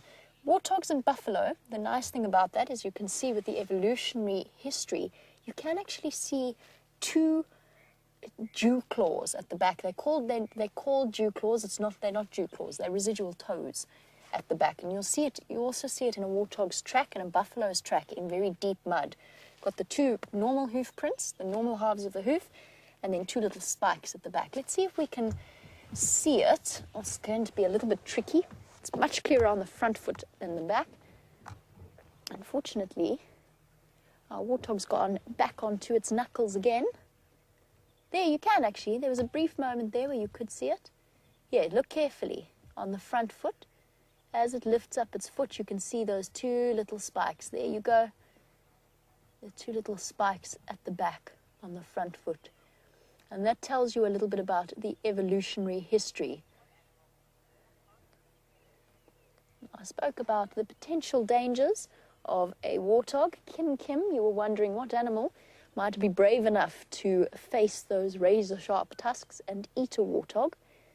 Lions and leopards are generally the main predators of warthog. Even lions often think twice because in terms of meal size versus effort in catching them, it's kind of not really worth their time, particularly when they have a pride with them, so they might as well tackle a buffalo as opposed to a warthog. Leopards, a big male warthog is close to the weight of an adult male leopard. And an adult male leopard will absolutely think twice before tackling one, but they still do, and they still can specialize in hunting warthog. Tingana, the dominant male leopard of this area, is particularly skilled at catching warthog. Baby warthog, on the other hand, are fair game to pretty much anything, as long as the animal's brave enough to face the mother as well. Baby warthog is about this big, no tusks, basically like a bite-sized snack, especially for something like a leopard. And Tingana's shown his expertise at climbing into warthog burrows and pulling babies out. Just bear with me one moment, please, before we leave our warthog. I just want to get hold of Brent. He is calling me. Station calling Jamie. Go ahead.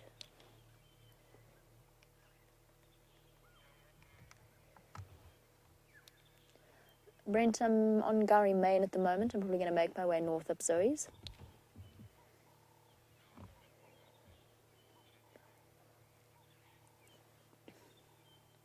Copy.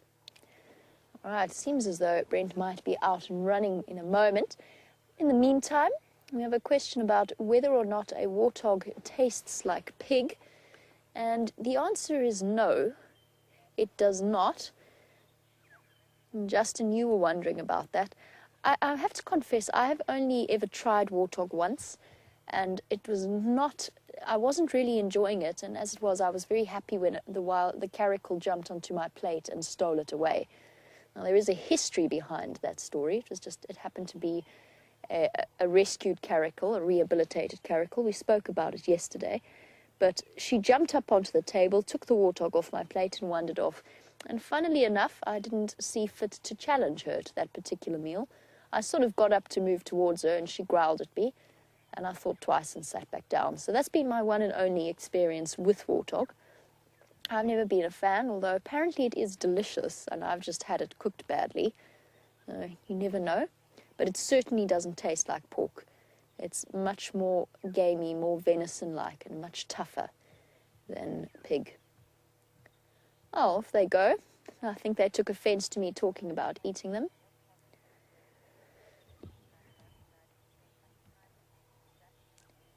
Justin, as our male slowly gets brave enough to walk back out, you were wondering whether or not our drives might help towards habituating the warthog.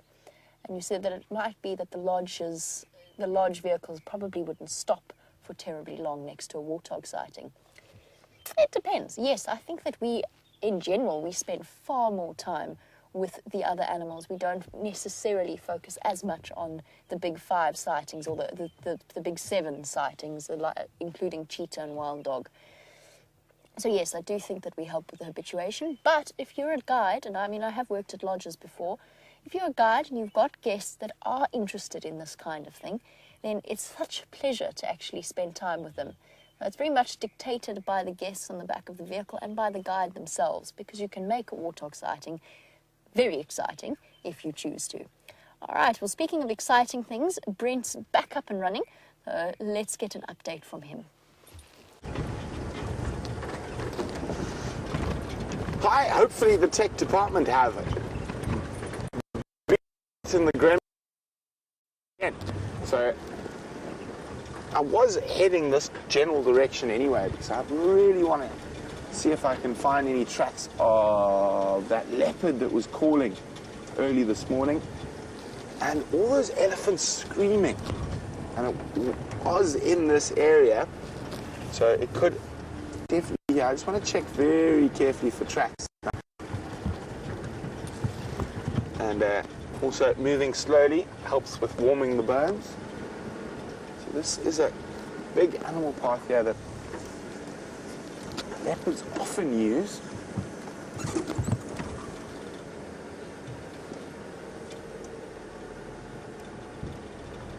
Now this is pure speculation, but there was so much elephant screaming in such a concentrated area, I have to wonder, does that leopard have a kill down here somewhere and it really upset the ellies?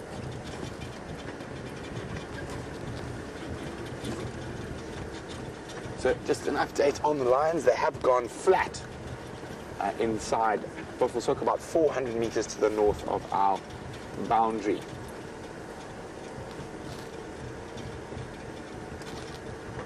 Not only is this a good spot for leopards, but it's a good spot for birds. And now that it's getting a bit warmer, we might start seeing a few more birds. And the nice thing is they tend to sit on the edge and bask in the sun to try and warm up after the cold night.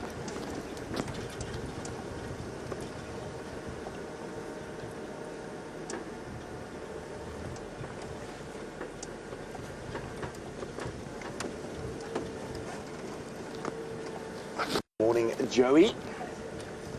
Joey is in Australia, and Joey is wondering how often are egrets seen on Djuma and which is the most common. Well, and we do. In 3, 2. I'm sorry, you caught me in mid-tea sip. Well, it seems as though Brent is back up and running in the most successful of ways. Sorry. We shall carry on and see if things don't sort them out on his side. In the meantime, we've come across to the southern boundary because, as you know, that is where the Queen of Djuma, Karula, likes to hang out. Now, Herbert was tracking her yesterday, or at least as far as we know, he was tracking a female leopard. And she was around Zoe's road, but he didn't see any sign of cub tracks. And there's a chance that she might have been hunting in that area, and she's now come back to the last position that we know of that she had her cubs in to try and fetch them. That's what I'm hoping for, of course. Whether or not that is the case is another story. Unfortunately, it's a little bit late in the morning, so a lot of vehicles have driven up and down.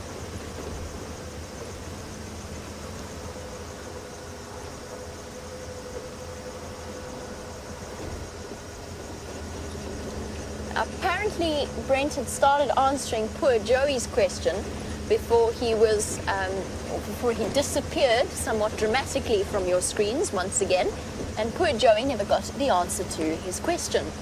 You were asking about egrets and how often we see them and which ones we see. It's actually been quite a while since I've seen an egret on Djuma.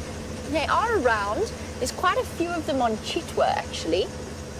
I've seen them a couple of times when I've gone there for guides meetings. So Joey, you probably, and I just wish I had my book with me so that I could show you pictures, because egrets are so cool. You've got the different species, and I'm sure that Joey knows this. You've got the different, sorry, leopard tracks. Oh, no. Yes, leopard tracks. Female leopard tracks. Well, this is what I was looking for, I guess. I'm going to pull over so you can see. And these are not that old because they have not been obliterated. Poor Joey, you will get your egret question answered, I promise, at some point. Let's just not get too distracted. Actually, let's get distracted. This is distracting. We've got the female leopard tracks that are just running along the side of the road here. Hello, Karula. Where did you disappear to?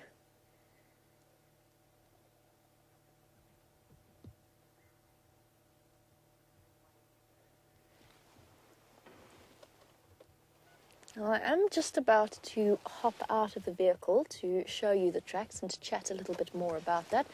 Just needed a bit of time to think about where she might be going. All right, so Karula is the queen of Djuma. Karula is the dominant female leopard in this area. Now, she's got two wonderful little cubs the last time we saw her, but it's been a while since we last seen them.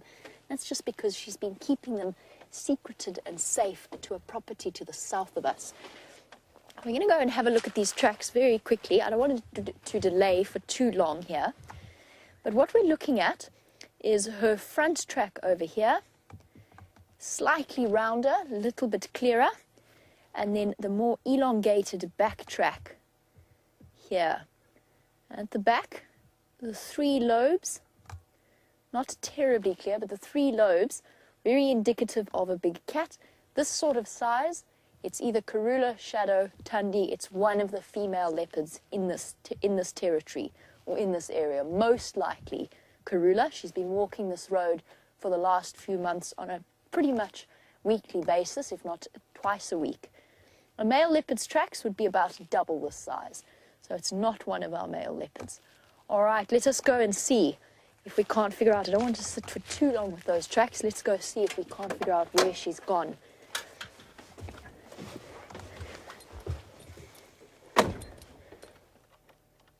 Let's try to close my door again properly. There we go. Magic. Wouldn't be the first time I haven't closed the door properly and then leant against it and nearly fallen out of the car. There we go. Well done, Rusty. We knew we'd get into reverse eventually. Rusty is the vehicle that we're driving at the moment, and Rusty occasionally has the odd problems with going into reverse. A slight reluctance to go backwards, which is fair enough. Okay. Oh, Karula. Don't do this to me, girl. Straight into Little Gowrie. Tracks off the road. That doesn't mean she's not coming back, though. Let's cling to that hope. She's going to come through somewhere here.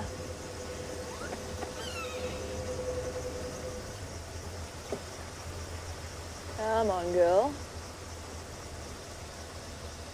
Oh, poor Joey. I'm sorry, Joey. Brent and myself not doing well at answering your egret question. Most common species that we'd probably see here is the western cattle egret. I've seen one or two of them. Or a little egret. Maybe, if we got really lucky, we might see a little egret. And then the giant egret, the largest egret species, is also regularly seen in this area. So those are probably the main ones. I wish I had my book with me, but I took it out yesterday to look something up and completely forgot to put it back in my box. I'm sure that Brent, when he does get back up and running, will be able to show you some of the pictures and the differences, because in certain species of egret, the only major difference that you can see the difference between them is by looking at the leg color versus the foot color, or the top half of the leg versus the bottom half of the leg. It's much easier to explain that to you with a picture involved as well. So I'm sure that, Joey, I'm going to bat that question back to Brent as well, just because I know that he will have pictures to show you, and he might be able to demonstrate the differences. Although by the sounds of it, Joey, you are at least, you are an eager birder, so you might be familiar with all of those unique and tiny little differences. It's those sort of things that I love about birding. The same goes for woodpeckers. The different species of male and female woodpeckers. Now I've just realized I've completely forgotten to do something, and that was call those tracks in. Mkonzo for Mafuzzy Ingwe, cross south into Little Gowrie, just to the, between Shabam and Weaver's Nest. And I'd also quite like to take some tea. Oh no, I knocked it. Oh no! Here we go. Get there eventually.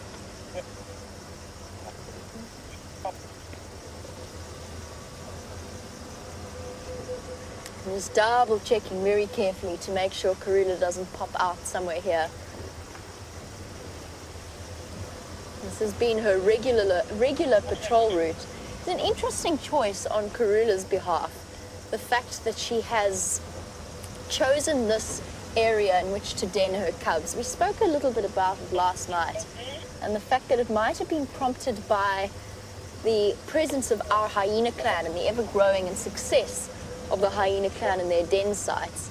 But this is a main lion highway. The Birmingham boys, the Nkuhumas, and the Sticks all use this as a route from the eastern side of the reserve across into Djuma and then all the way to Arathusa. But Karula I trust. She knows what she's doing with those cubs. She's got a lot of experience in a way of keeping them safe.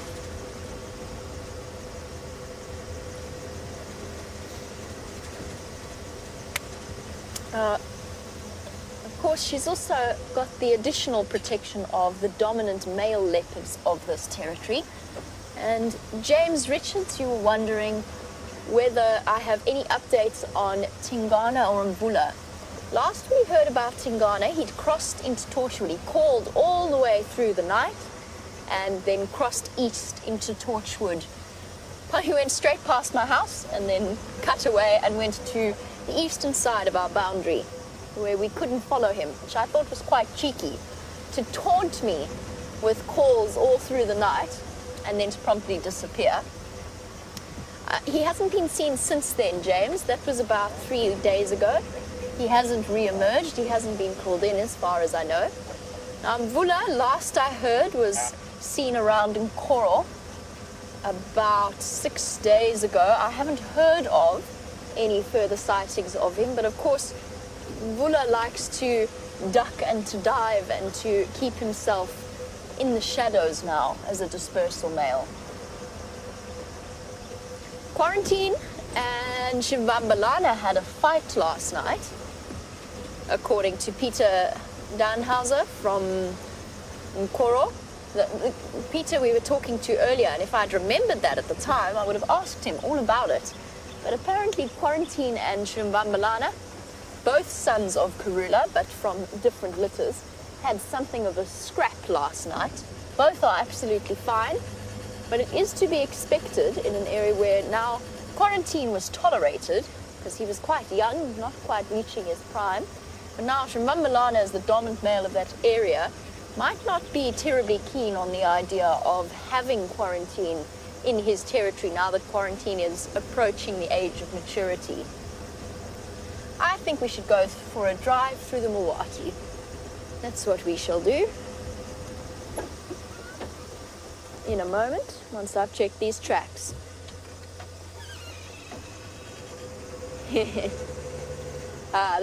This is one of my favorite moments of every drive, every single drive.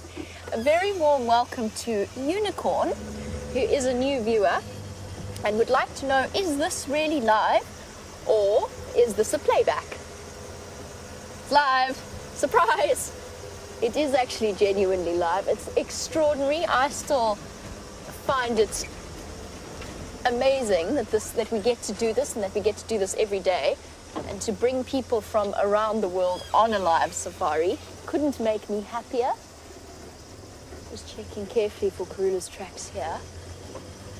Yes, it is a live safaris with all that entails, whether it be a quiet morning or a busy morning or a surprise. Elephants popping out of nowhere, strange things happening, wild dogs sprinting across the car in front of you.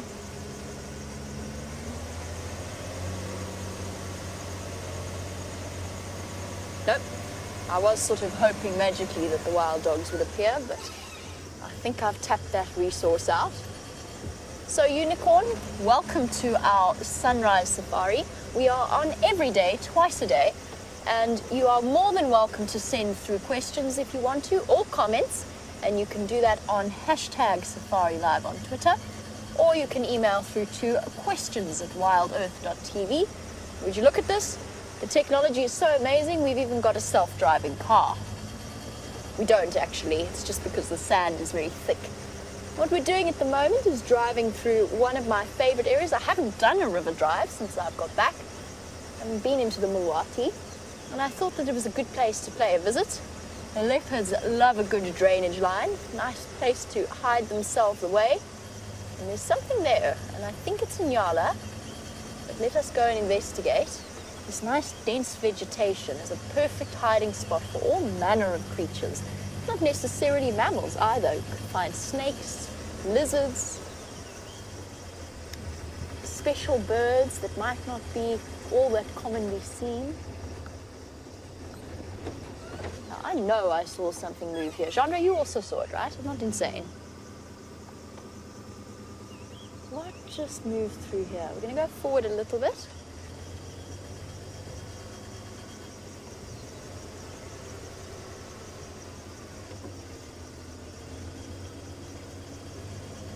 Sorry, let me just concentrate on looking into the most ridiculous spike thorn thicket. I think it was an Inyala. That was my instinctive impression, but I only just saw the flash of the movement. And as you can see as we peer in, it is really very, very thick in this patch. Let's just stop and listen for 1 second, see if I can hear movement.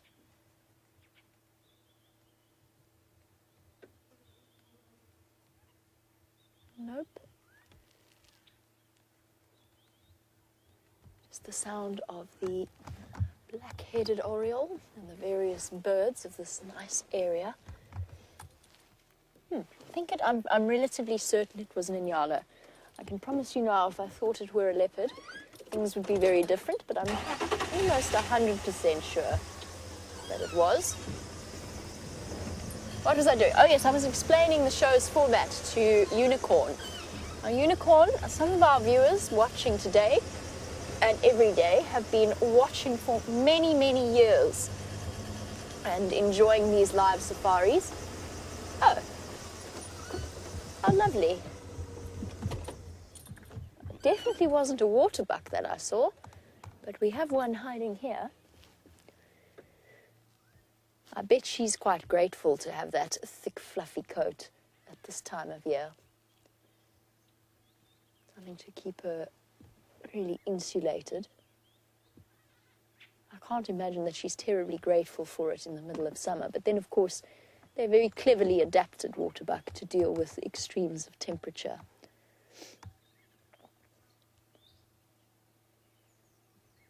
And as her name suggests, waterbuck, if they can, will spend as much time as possible around rivers, less so around dams, because there they always run the risk of crocodile attack. But in places where there are flowing perennial rivers, They will often wade in and spend most of their day standing in the water, feeding on the soft... Sorry guys, hold on 1 second. They're hiding out in the soft reeds. That was quite an important Game Drive channel update that I was listening to, just because apparently there is a hippo hanging out, hiding in the bushes, that isn't terribly happy, and that's not something any of us would like to encounter on foot. So an important little note, although it seems as though it's more up towards the north, towards Buffelshoek property, than within our area. But I would far prefer to know about hippos like that than not. That they come as a very nasty surprise when you stumble upon them. Yes, waterbuck like to spend as much time as possible wading in the water. With their hollow fibrous fur, they can keep themselves well insulated. They're quite smelly things.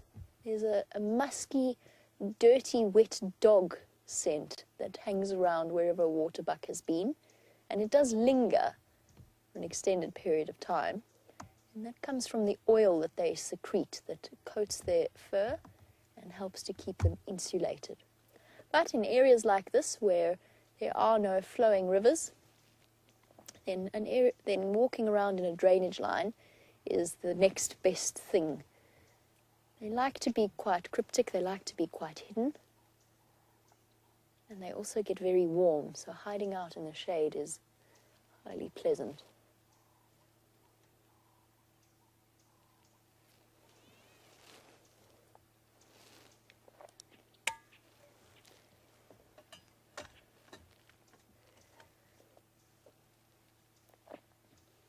Just watching her forage her way through. But I think that we should continue on and see what other things the drainage line of the Mawati has to offer. You'll notice that I did wait it until it was nice and warm. You've got all kinds of beautiful jackalberry trees. Some of my favorite tree species grow around here, whether they be jackalberries or leadwoods, and they lend a certain atmosphere to the light, this dappled, beautiful sunlight, and also just this knowledge that the trees that you're driving past have the most, or at least have seen and watched time spent on this reserve. The last 50, 100, couple of 100 years, these jackalberries and leadwoods have been watching the lives of the animals play out beneath them. And that's my favorite. I love trees. That's one of my favorite things about trees, is the sense of history that comes along with them.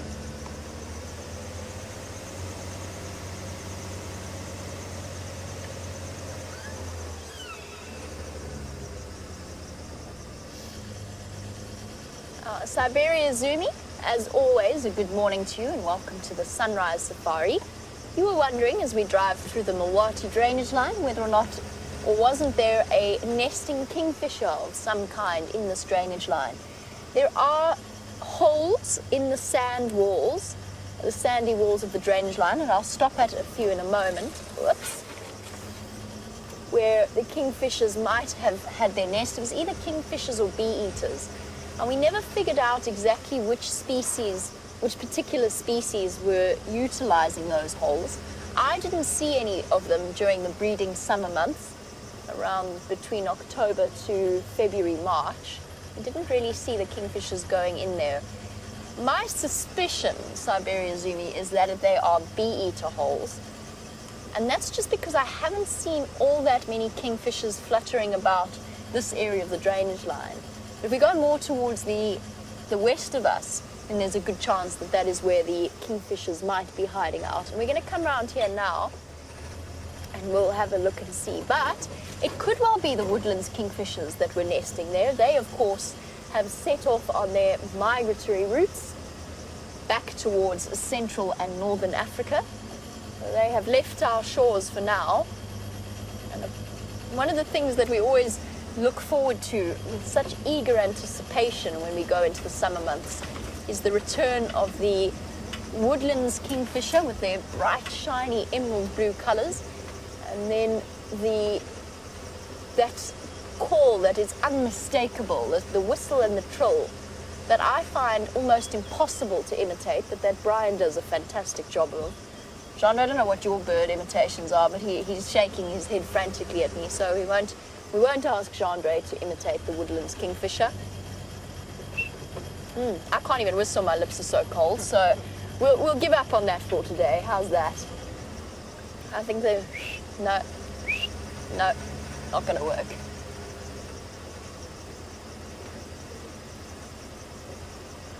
I'm with Anna Marie on this as well, just on the subject of birds that have vanished from our shores, so to speak. Anna Marie is saying that we've seen virtually no wading birds since the beginning of this drought, and that she misses the storks a great deal. Most of them have flown towards the flowing rivers in the Kruger and further south, the Sabi River, the Sand River. And I look, some of them have migrated. The Abdom stork, the black storks, not the black storks, the white storks have started moving off and away from our shores. But I'm with you, Anna Marie, I miss them. The saddle-billed, the woolly-necked. I always enjoy watching storks. There's something so peaceful and dignified about them.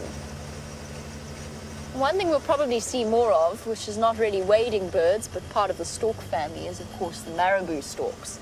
The more carcasses we see throughout the winter, the more stork species we're going to, or the more marabou storks are going to start scavenging from them.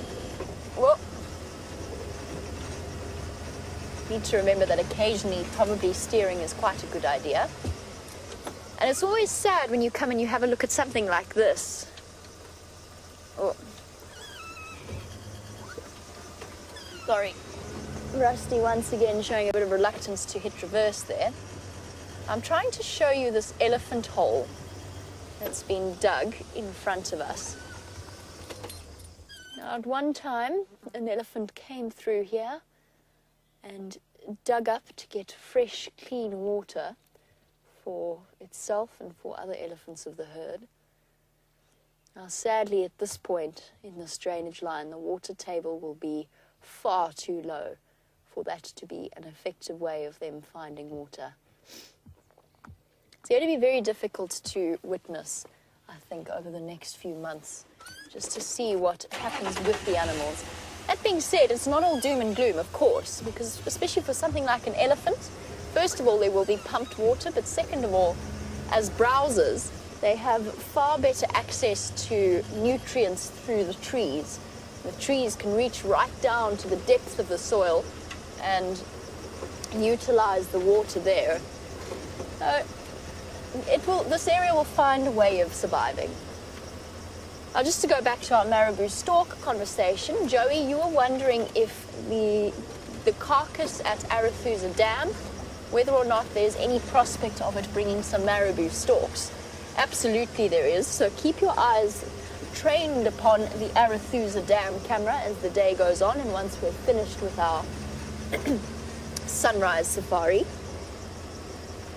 And just by the way, guys, Brent's still back at DRC. They are frantically working at whatever the problem seems to be with Wendy, and hopefully he will be up and running.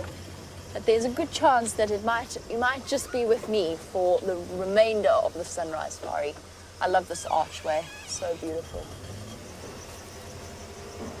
So Joey, yes, marabou storks, much like vultures, are attracted to large gatherings of scavenging birds, but it just depends upon whether or not there are any marabou storks in the area close enough to identify the possibility of a meal.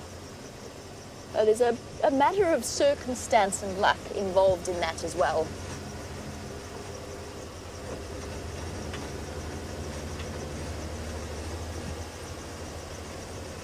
Hello, Buffelos. Here you go. You never know what you might find.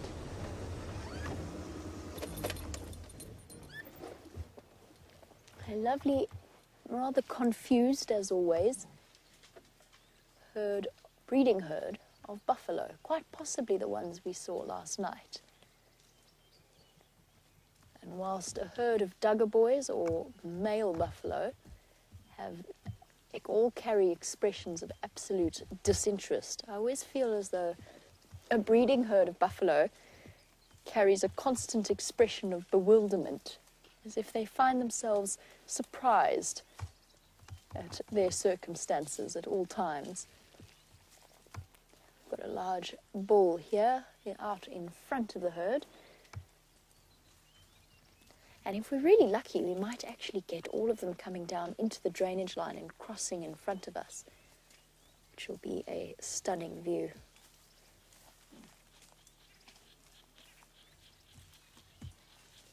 Again, another animal that, as a grazer, is going to find life rather tough over the next few months in terms of food quality.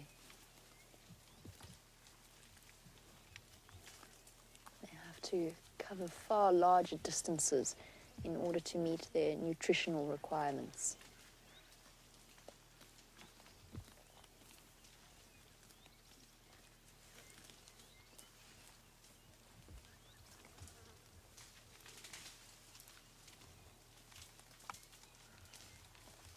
A breeding herd of buffalo moving through an area is not a quiet organism, if I could describe it as such. There's plenty of rustling, crackling, mooing, all kinds of things. Ah, there we go. We've got the first of the brave coming out in front of us. Stopping, as confusion has struck. They're trying to decide which way they're going to go and as to whether or not crossing here is a good idea. Males, as usual, slightly more confident and comfortable than the females. It helps to be a good 400 pounds heavier. It's okay, guys. You can cross. You can sort of see what I mean in terms of having constantly bewildered expressions.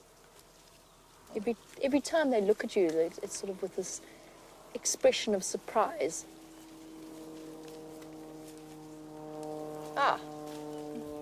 Sorry to draw your attention away, but we've got a blind buffalo coming up to our left, or at least partially blind. Don't disappear, boy, before we have a chance to see. There you go. Completely milky right eye.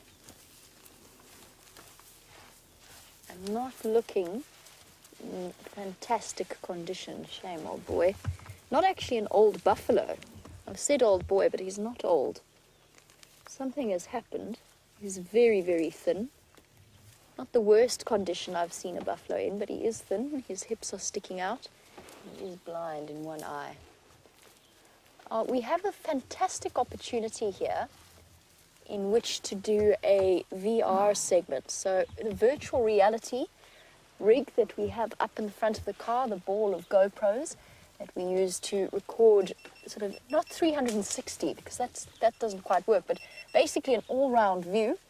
And that's what we would like to do at the moment. So bear with us, because what that means is basically I'm going to be not taking your questions for now and just recording this buffalo crossing.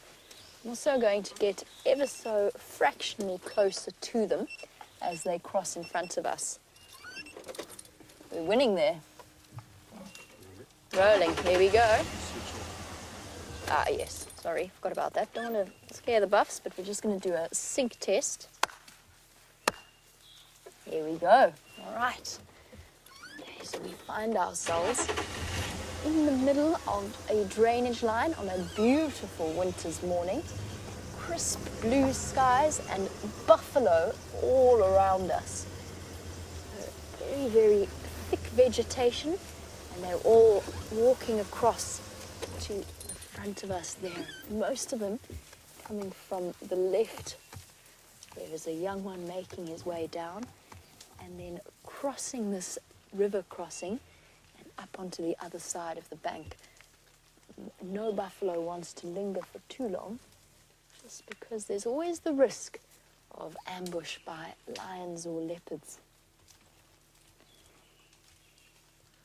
There we go, little one bravely crossing in front, trotting in the sand.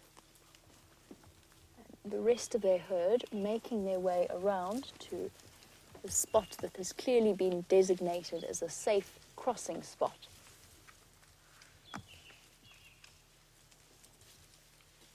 And if I had to do a quick head count, looking all around us, I would guess and say, oh, there we go, racing in front with all of the dust flying. I would guess that there being, about probably 100 or so buffalo in this herd, maybe even closer to 200. Surrounded by 200 absolutely enormous animals. Split on either side of us, most of them walking across the front, the rest of them moving behind. Keeping the calves nice and safe at the back. Here comes the final female in this particular group. Every now and again you could just hear them mooing away, as buffalo do.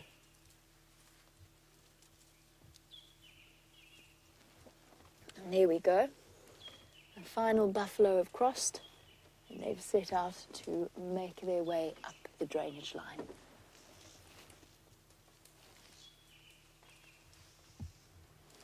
All right. Thank you very much, everybody. I'm going to finish off with that. A bit tricky, because with the wide angles of the GoPros, unless the buffalo come right up close to us, then it's difficult to gauge the distance that they're at and the size of the animal from that perspective. Let's go back a little bit, since all of the buffalo have now crossed the Mwati. And we've got a little one to show you before it disappears. Oh, panic, panic, buffalo panic. A herd of buffalo is not a smart thing. Which makes sense, just because they've had to be on constant alert. I'm not saying individual buffalo are not smart. I'm saying a herd of buffalo, just like a committee of people, is not the smartest arrangement. Now, there's plenty of safety in numbers, but there's also almost constant panic. About roughly every 5 or so minutes, maybe every 10 minutes, somebody in the group gets a fright and everybody goes dashing off. It must be absolutely exhausting to live in that constant state of anxiety. Here's our blind buffalo, not looking terribly good. And I said that he's not old. I don't think he is at all. I know it's difficult to tell in this light and from this distance, but I had a brief look at the boss of his horns and the condition of his horns and his face. And from what I could tell, they were the intact horns of a relatively young buffalo. So not a Bboy or a bateleur male, but around maybe 5 or 6 years old. This little guy is only a couple of months under, quite possibly even under a year old. Done well to survive this long.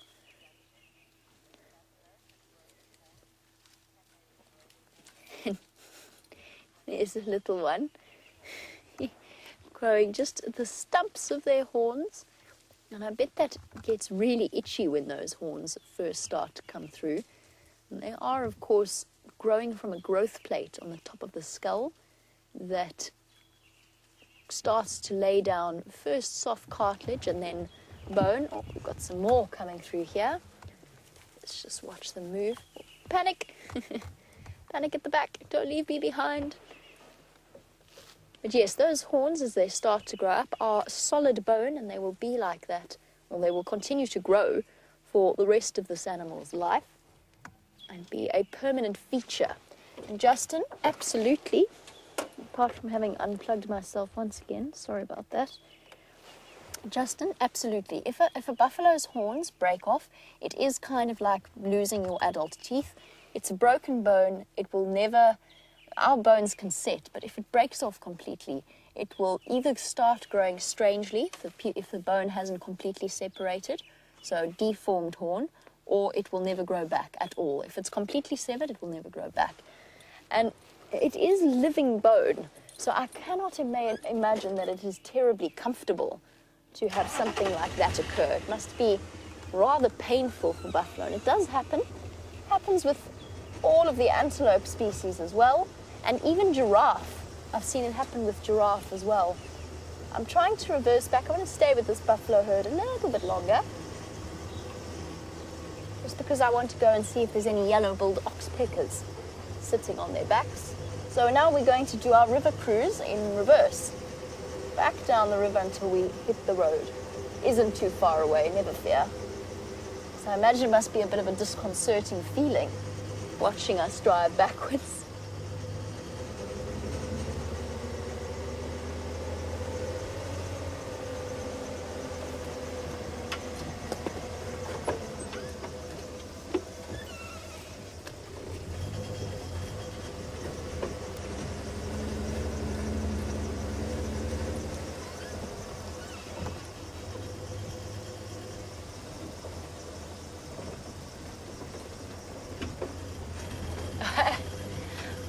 What a lovely question that came through from Aqua. I really enjoyed that. Aqua would like to know, as we drive along every day, will I forever glance at that thicket where we saw the African wildcat in the hope of seeing it again? And the reason I absolutely love that question... All right, let's just stop there. Sorry, guys. Don't panic. The reason I absolutely love that question was because it's so true. It's amazing how you can have one amazing sighting in one particular spot, and even though you know in your head that the chances of seeing that animal there again in the same place, very, very small, you continue to look for them. And that applies to everything from Karula in this, or Tundi in this drainage line, to Karula on quarantine, anywhere where I've had a sighting, places where I've seen cheetah before, and I just get really excited and always look for them around there. Wild dogs, it applies to absolutely everything. That serval that we had a couple of weeks ago now with Liam and myself, every single time I go past that spot, I'm looking for a serval. And I know in my head it's not... Yes, animals use regular routes and they're territorial and they are in the same area. But I know in my head the chances of it being on the same termite mound, next to nothing. But yes, Aqua, I shall forever after remember that spot, that exact spot, as the wildcat spot. And that's what I said to you was one of my most exciting, or one of the reasons I was the most excited about going to Cheetah Plains. And it's the joy of working in a place like this for an extended period of time, because it means that every single road you drive down, every place you go has a memory of some sort attached to it. And you'll drive around the corner and you'll think, oh, that's where I fell over when I tried to move the branch out of the road, which I do remember on a regular basis. Or I remember when we saw Mvula there. Or you get the idea. And it doesn't necessarily just involve animals, although given our current profession, they are the stars of the show. But it involves people as well. And of course, working together in a team like this does make us all incredibly close. And so you get memories attached to people as well. Like, this is where Jeandre filmed that incredible eagle the one time, or something similar. Jeandre is looking at me in confusion. I was talking rhetorically. There wasn't this particular spot. You looked as bewildered as the buffalo there, Jeandre.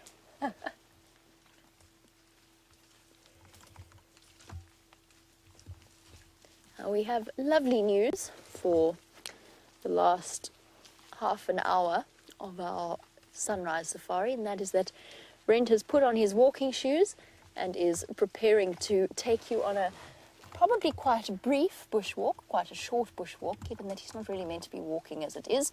But since it doesn't seem as though Wendy's going to be up and running by the end of the sunrise safari, he's going to be taking a bushwalk. So they're just busy getting that all sorted out, and then they'll be going out for a little bit of a stroll.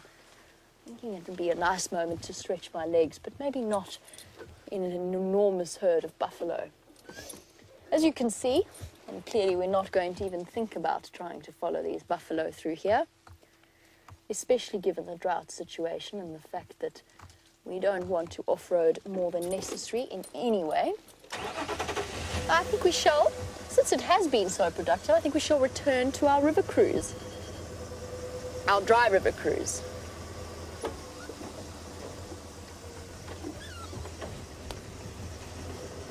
And while Jeandre and myself do that, Brent is up and running and on foot. Hopefully not running, he's not meant to be running, but he is up and walking at least. So let's find out how he's feeling about his morning.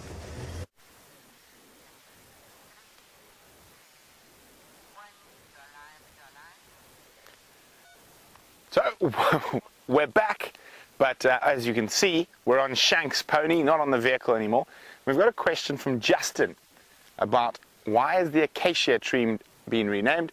We're sitting here next to one of my favorite acacias. It's called Inshangana Shangwa, or a scented thorn. The pods have this incredibly wonderful smell, and they're sought after by quite a lot of animals. This is not a very common tree in our area. But Justin's wondering why acacia trees are now called mimosas. I refuse, Justin. For me, it's an acacia. Let me help Dave, sorry, there quickly. I refuse to call them the change of name. Now, the reason being, a lot of science is really wonderful and really great, but quite often a lot of science is quite petty.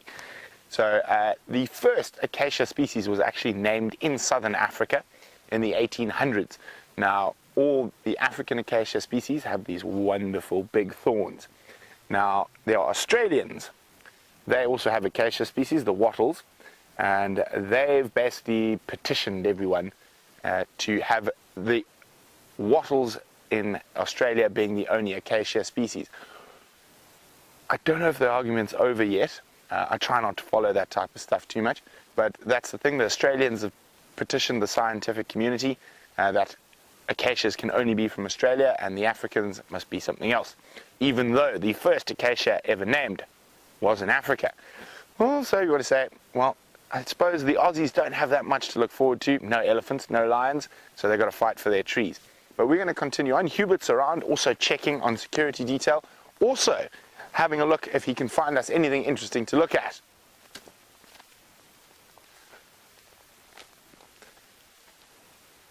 So now, in an incredibly dry year like we're going through at the moment, we're going to notice the elephants' feeding behavior a lot more.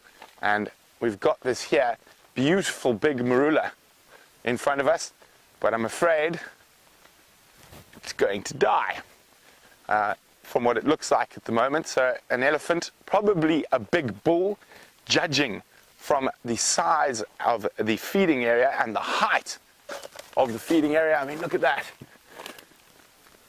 That's definitely a big bull, and it's stripped all the bark all the way around. Now, he's after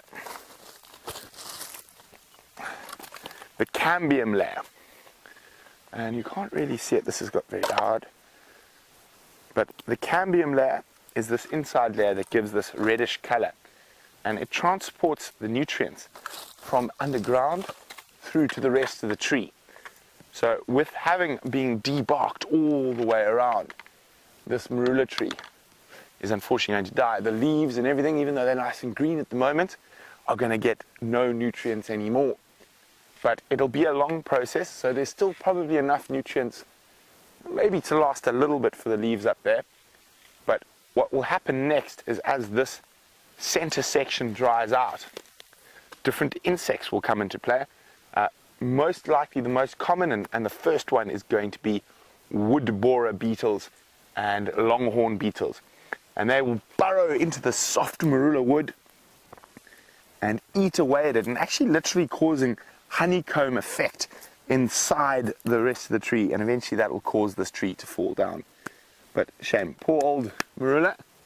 But that's why elephants are one of the only animals that change the environment around them. So in a dry season, they're going to make a lot more clearings, which is not a bad thing. It's just a different thing. We've gone through such a wet period, about 10, 12 years of really wet, and now we're into the dry. So it will change the environment. That will suit some of the other animals, like wildebeest, zebra, impala, buffalo, having more grassland. So where there's less trees, the grass has a better chance to grow. So I'm going to try and walk towards where I know one of these marulas has toppled over, and we can go have a look at where those longhorn and wood borer beetles have burrowed into the wood.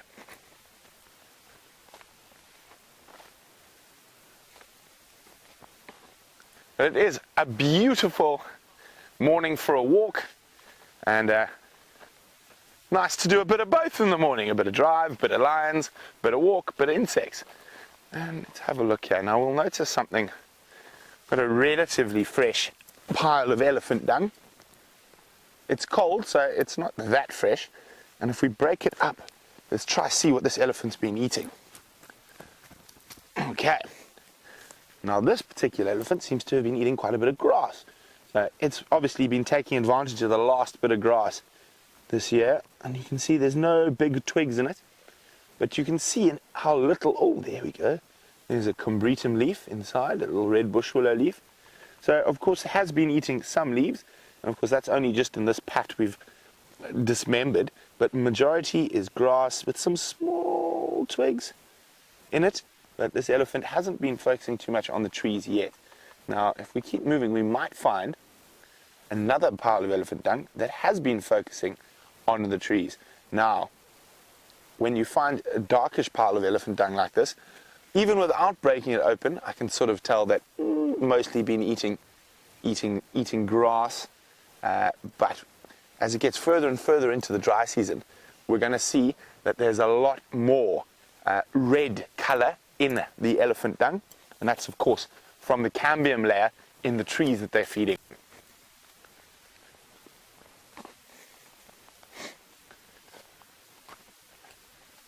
Now if we look at a true grass eater that only eats grass,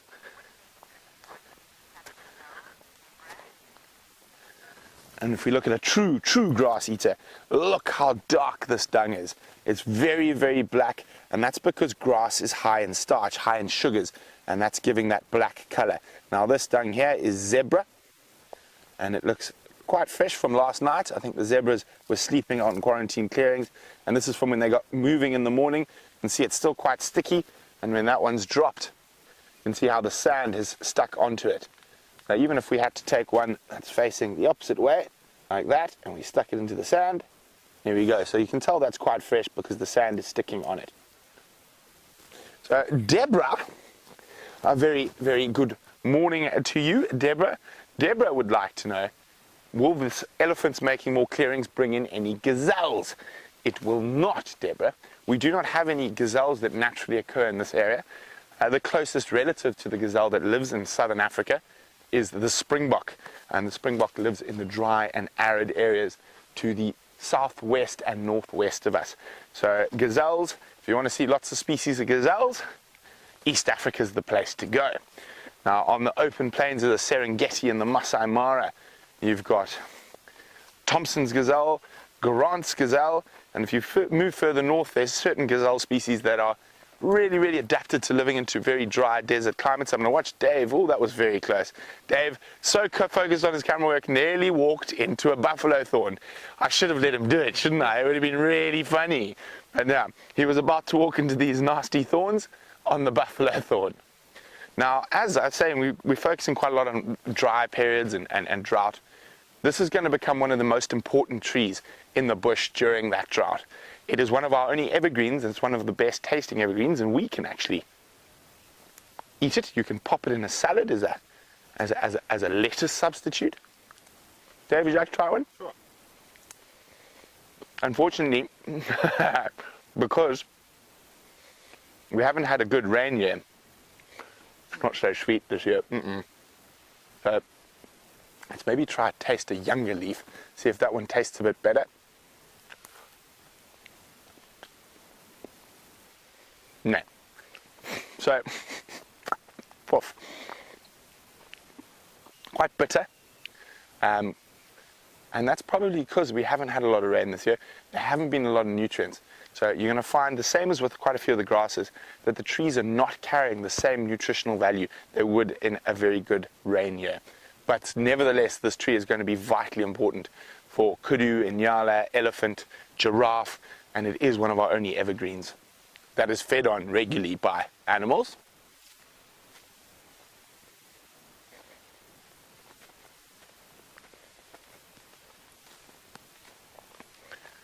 I'm making my way slowly towards where that large marula that has been fed on by elephants. Oh, there's one closer.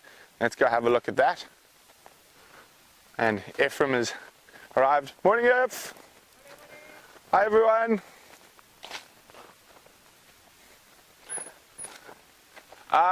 Mova's pugile.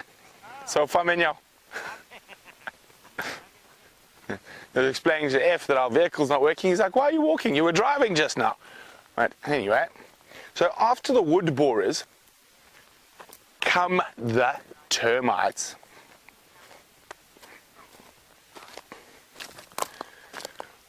So here we go. We're at a nice big marula. Well, not as nearly as big as the other one, but this one has suffered the same fate. And this is now looking at it probably 7 months to a year later, and that answers Siberia's question. Siberia's wondering how long will it take one of those marulas to disappear. And you can see the smaller branches fall off first, and I'm going to try. Let's have a look. Where's a nice one to have a look at? Oh, it's a good place to look for scorpions and snakes as well. But let's try and see. I'm trying to find a nice. Here we go. So you can actually see pitting here. And it's almost like, I don't know if you can see it nicely there, Dave, almost like a little path that's been eaten. Now, those are wood borers feeding on the edge, and you can see there's multiple different sizes. A big fat one here, I mean the size of my thumb, which is probably from a giant longhorn beetle. Not many get that big, but you can see there's lots of smaller ones, and just those creating those little paths. Now, those small holes we can see is where the wood borer has gone in. Now, as I said, there are many different types of wood borers, and let's try and find the sign. There we go. Let me just do this quickly. Oh, that's a bit stronger than I thought. There we go. Oh, sorry. And there's the next set of animals that come along are the wood-eating termites. So I was trying to show you. You can have a look there, Dave. There's the entrance hole for a giant longhorn beetle, and he's the wood borer. So inside this marula now will actually be almost like a honeycomb. So the structural strength has been severely compromised. And then we can see there the next guys who come along, the wood-eating termites. So they will come in and they will utilize a lot of those holes caused by the wood borers. The wood borers are, quite a few of them are probably long gone, and we can see the exit holes, how many of these massive wood borers have been in here. And the termites will now utilize that as a place to get inside the wood without having to chew through it. So they, apart from the wood borers eating this marula from the inside, so are the termites. And you can see here how they've built around the edge as they've moved up the tree, and they'll go in to different places. Now, whoopsie, if we look over here, now this looks like an intact log, but you can see lots of termites being here. This looks quite old, so they're not feeding off it anymore. So I'm just going to... There's a different species of termite on this one, but I mean, if we had to sort of jump on this, it would literally break in half. Oh, hello, Mr. Grasshopper. You see him, Dave? Oh, off he went.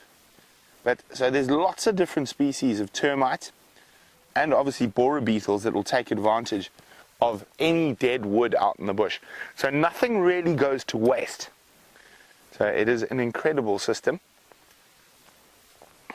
And I'm not going to break these up. There we go. This is actually really nice, so we can show you the pitting of the wood borers before they dig in. They just sort of go along the edge. You can see that beautiful pitting there. And sometimes on really hard woods, like leadwood, they create incredible patterns because they're unable to get into the heartwood. So they just stay in that layer between the bark and the main stem, and they just create this incredibly beautiful sort of paths along the wood. Okay.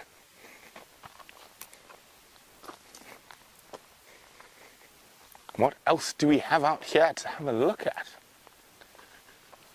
Now, of course, termites don't only feed on, whoopsie, dead trees. Here we have a very live apple leaf. And you can see there are some termites already feeding on it in the center section coming up from the ground. But we're going to move along now, see what else we can find. So let's jump on board with Jamie.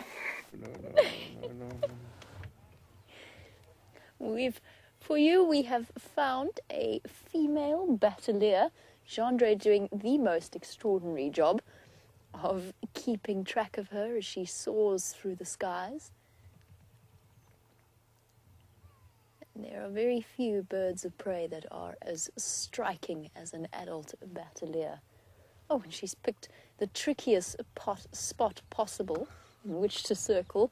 Poor Jeandre is doing a magnificent job as she flies around the sun behind us. We are incredibly fortunate to have such dedicated and gifted cameramen. Wait, come back. That's the wrong way. I just love watching them in motion. And you can see how still the air is, because that usual rocking motion of a bateleur in flight is there, but it's not battering her about as it or the wind is not battering her about as usual. Usually you get that rock is much more pronounced from side to side. And that, of course, is due to the bateleur's severe, almost complete lack of tail. They do have a tail, but it's incredibly short. And it makes them less stable in flight. It changes their aerodynamics. We had a question earlier about what sort of time we could expect to see the birds of prey discovering that carcass, or the scavengers discovering that carcass. We said between 8 and 9, it's now 10 to 9, and the first birds of prey are heading up into the skies. You saw how much she was frantically flapping her wings? It's because the ground hasn't heated up enough for her to ride the thermals. How did I know it was a she?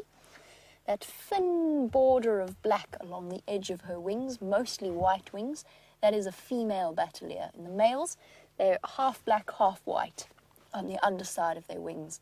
One of the few birds of prey out here that display very clear sexual dimorphism in their coloration between the two. Definitely one of my favorite birds of prey. Bateleurs are usually amongst the first birds that are awake and soaring,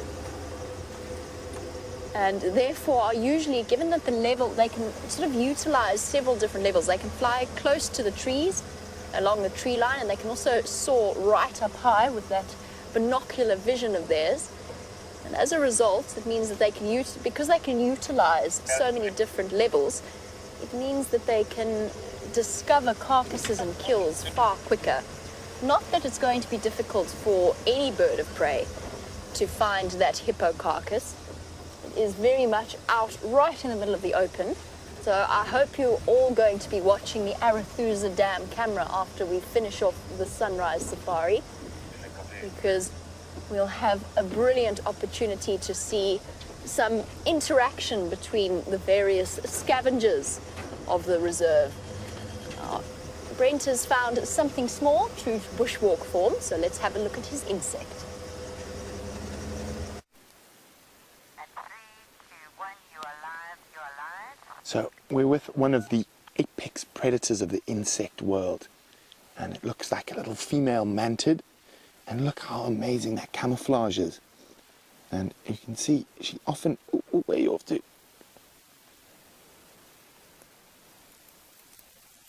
We can just try to get her onto my hand for a second. There we go. Oops, no. Oh, shame. She doesn't want to go. You still got her, Dave? Nope. There, follow my finger. Oh, she's running. But incredible, incredible. So mimics the grass almost perfectly. So Hubert first spotted her just sitting on the grass here. So she mimics the grass perfectly.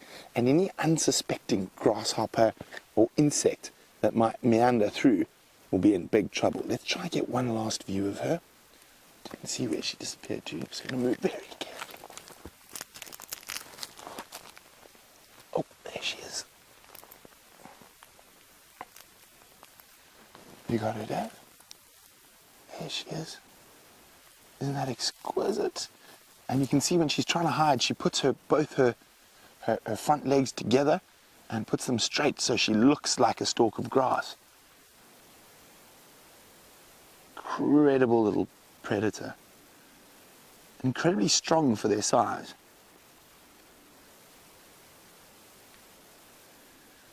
Let's let her carry on with her daily mantid behavior. And it's been wonderful. Oh, look right in front of you, Dave, quickly. It's a spider eating its own web up.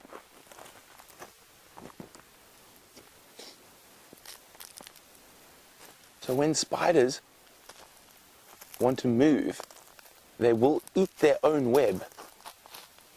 And because it's a protein and it takes a lot of effort to produce the energy that needs to make the web. So instead of just leaving and abandoning a web, and you can see this one's slowly just eating it up. Now that it's got a bit warmer, it's probably getting a bit worried about birds.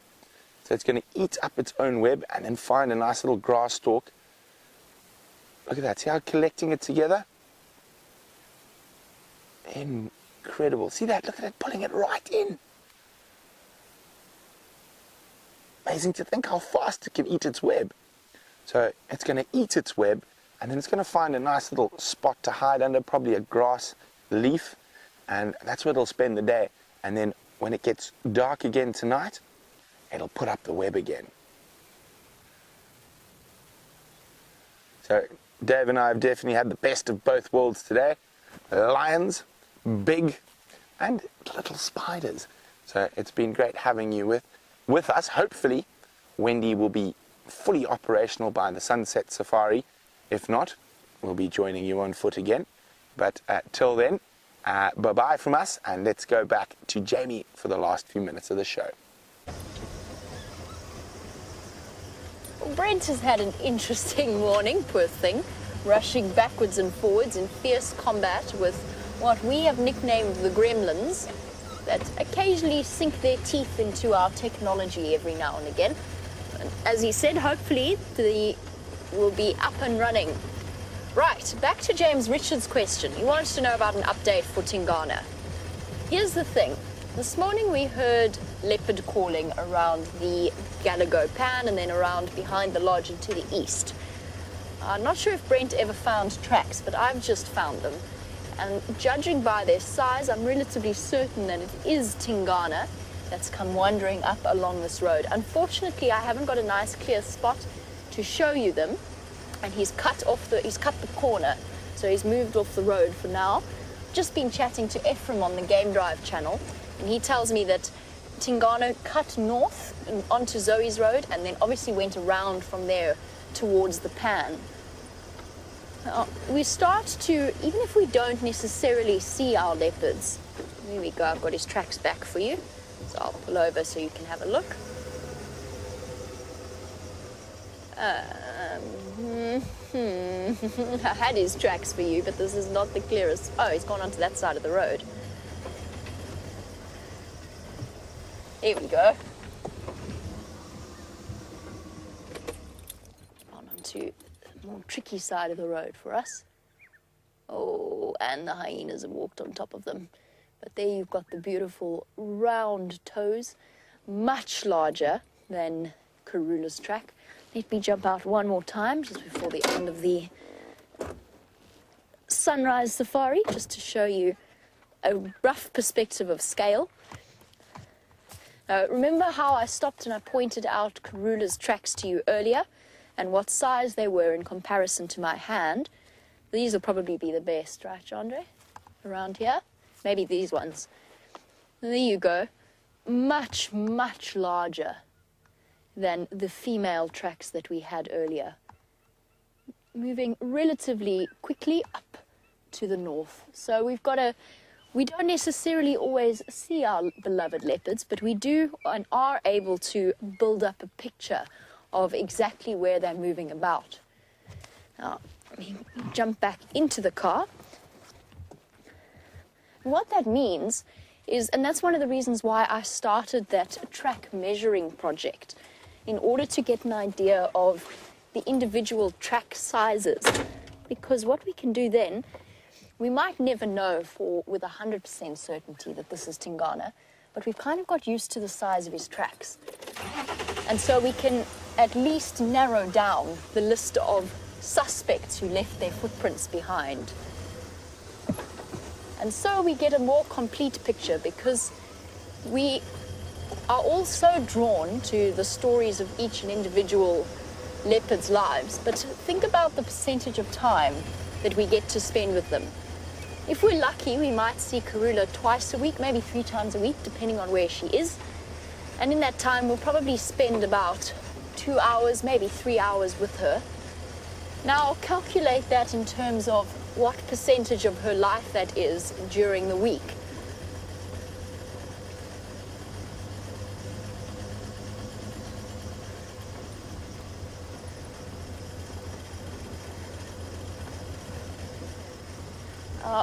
Shay Tunny, I have moved away from the tracks, but you've asked a very salient question about it. How can I tell when it's a female track and not a young male's track, first of all? And then, second of all, not a young lion? There's a couple of answers to that. First of all, at about a year old, a male leopard's tracks are larger than its mother's already. So they're already bigger than the size of a female track. Not just that, but a male cub will stay with his mom for up to 2 years. So the chances of seeing his tracks all on their own, without a female's close by, are relatively slim. The male cubs and the female cubs will stay in an area and wait for their mom to come and collect them. Then the other thing is, with a young lion's track, a young lion that has a foot the size of the tracks I've just pointed out to you, the big male leopard tracks, a young lion of that age would probably be somewhere in the region of about 6 to 7 months of age. Their feet are just so much bigger. And as a result, you would never ever see a track like that on its own. If it were a young lion, it wouldn't be walking about on its own. You would see it with other cat tracks of the rest of the pride around it. That's the easiest way, because that's a quick way of distinguishing. Okay, that's leopard, that's lion, that's whatever else it is. But then there's also subtle differences in leopard tracks and lion tracks. Lion tracks, their toes are slightly bigger in proportion to the whole track. So the percentage of the track that is the toe of a lion is larger in lions than it is in leopards. Leopards' toes, perfectly little round dots, not as elongated as a lion's, and their tracks in general are just neater. They're like perfect little imprints, pug marks in the soil. And then it's just a matter of practice. It's not uncommon for trainee guides to confuse leopards and lions. It happens, but it's just a matter of practicing and getting used to. Best way to learn tracks is to watch the animal itself. When you get lucky enough to see a leopard or a lion, watch it walk down the road, pull your vehicle over and look at the tracks. And that's certainly how I learned a great deal about tracking when I first started out in this job. And it's probably one of the best ways in which you can do that.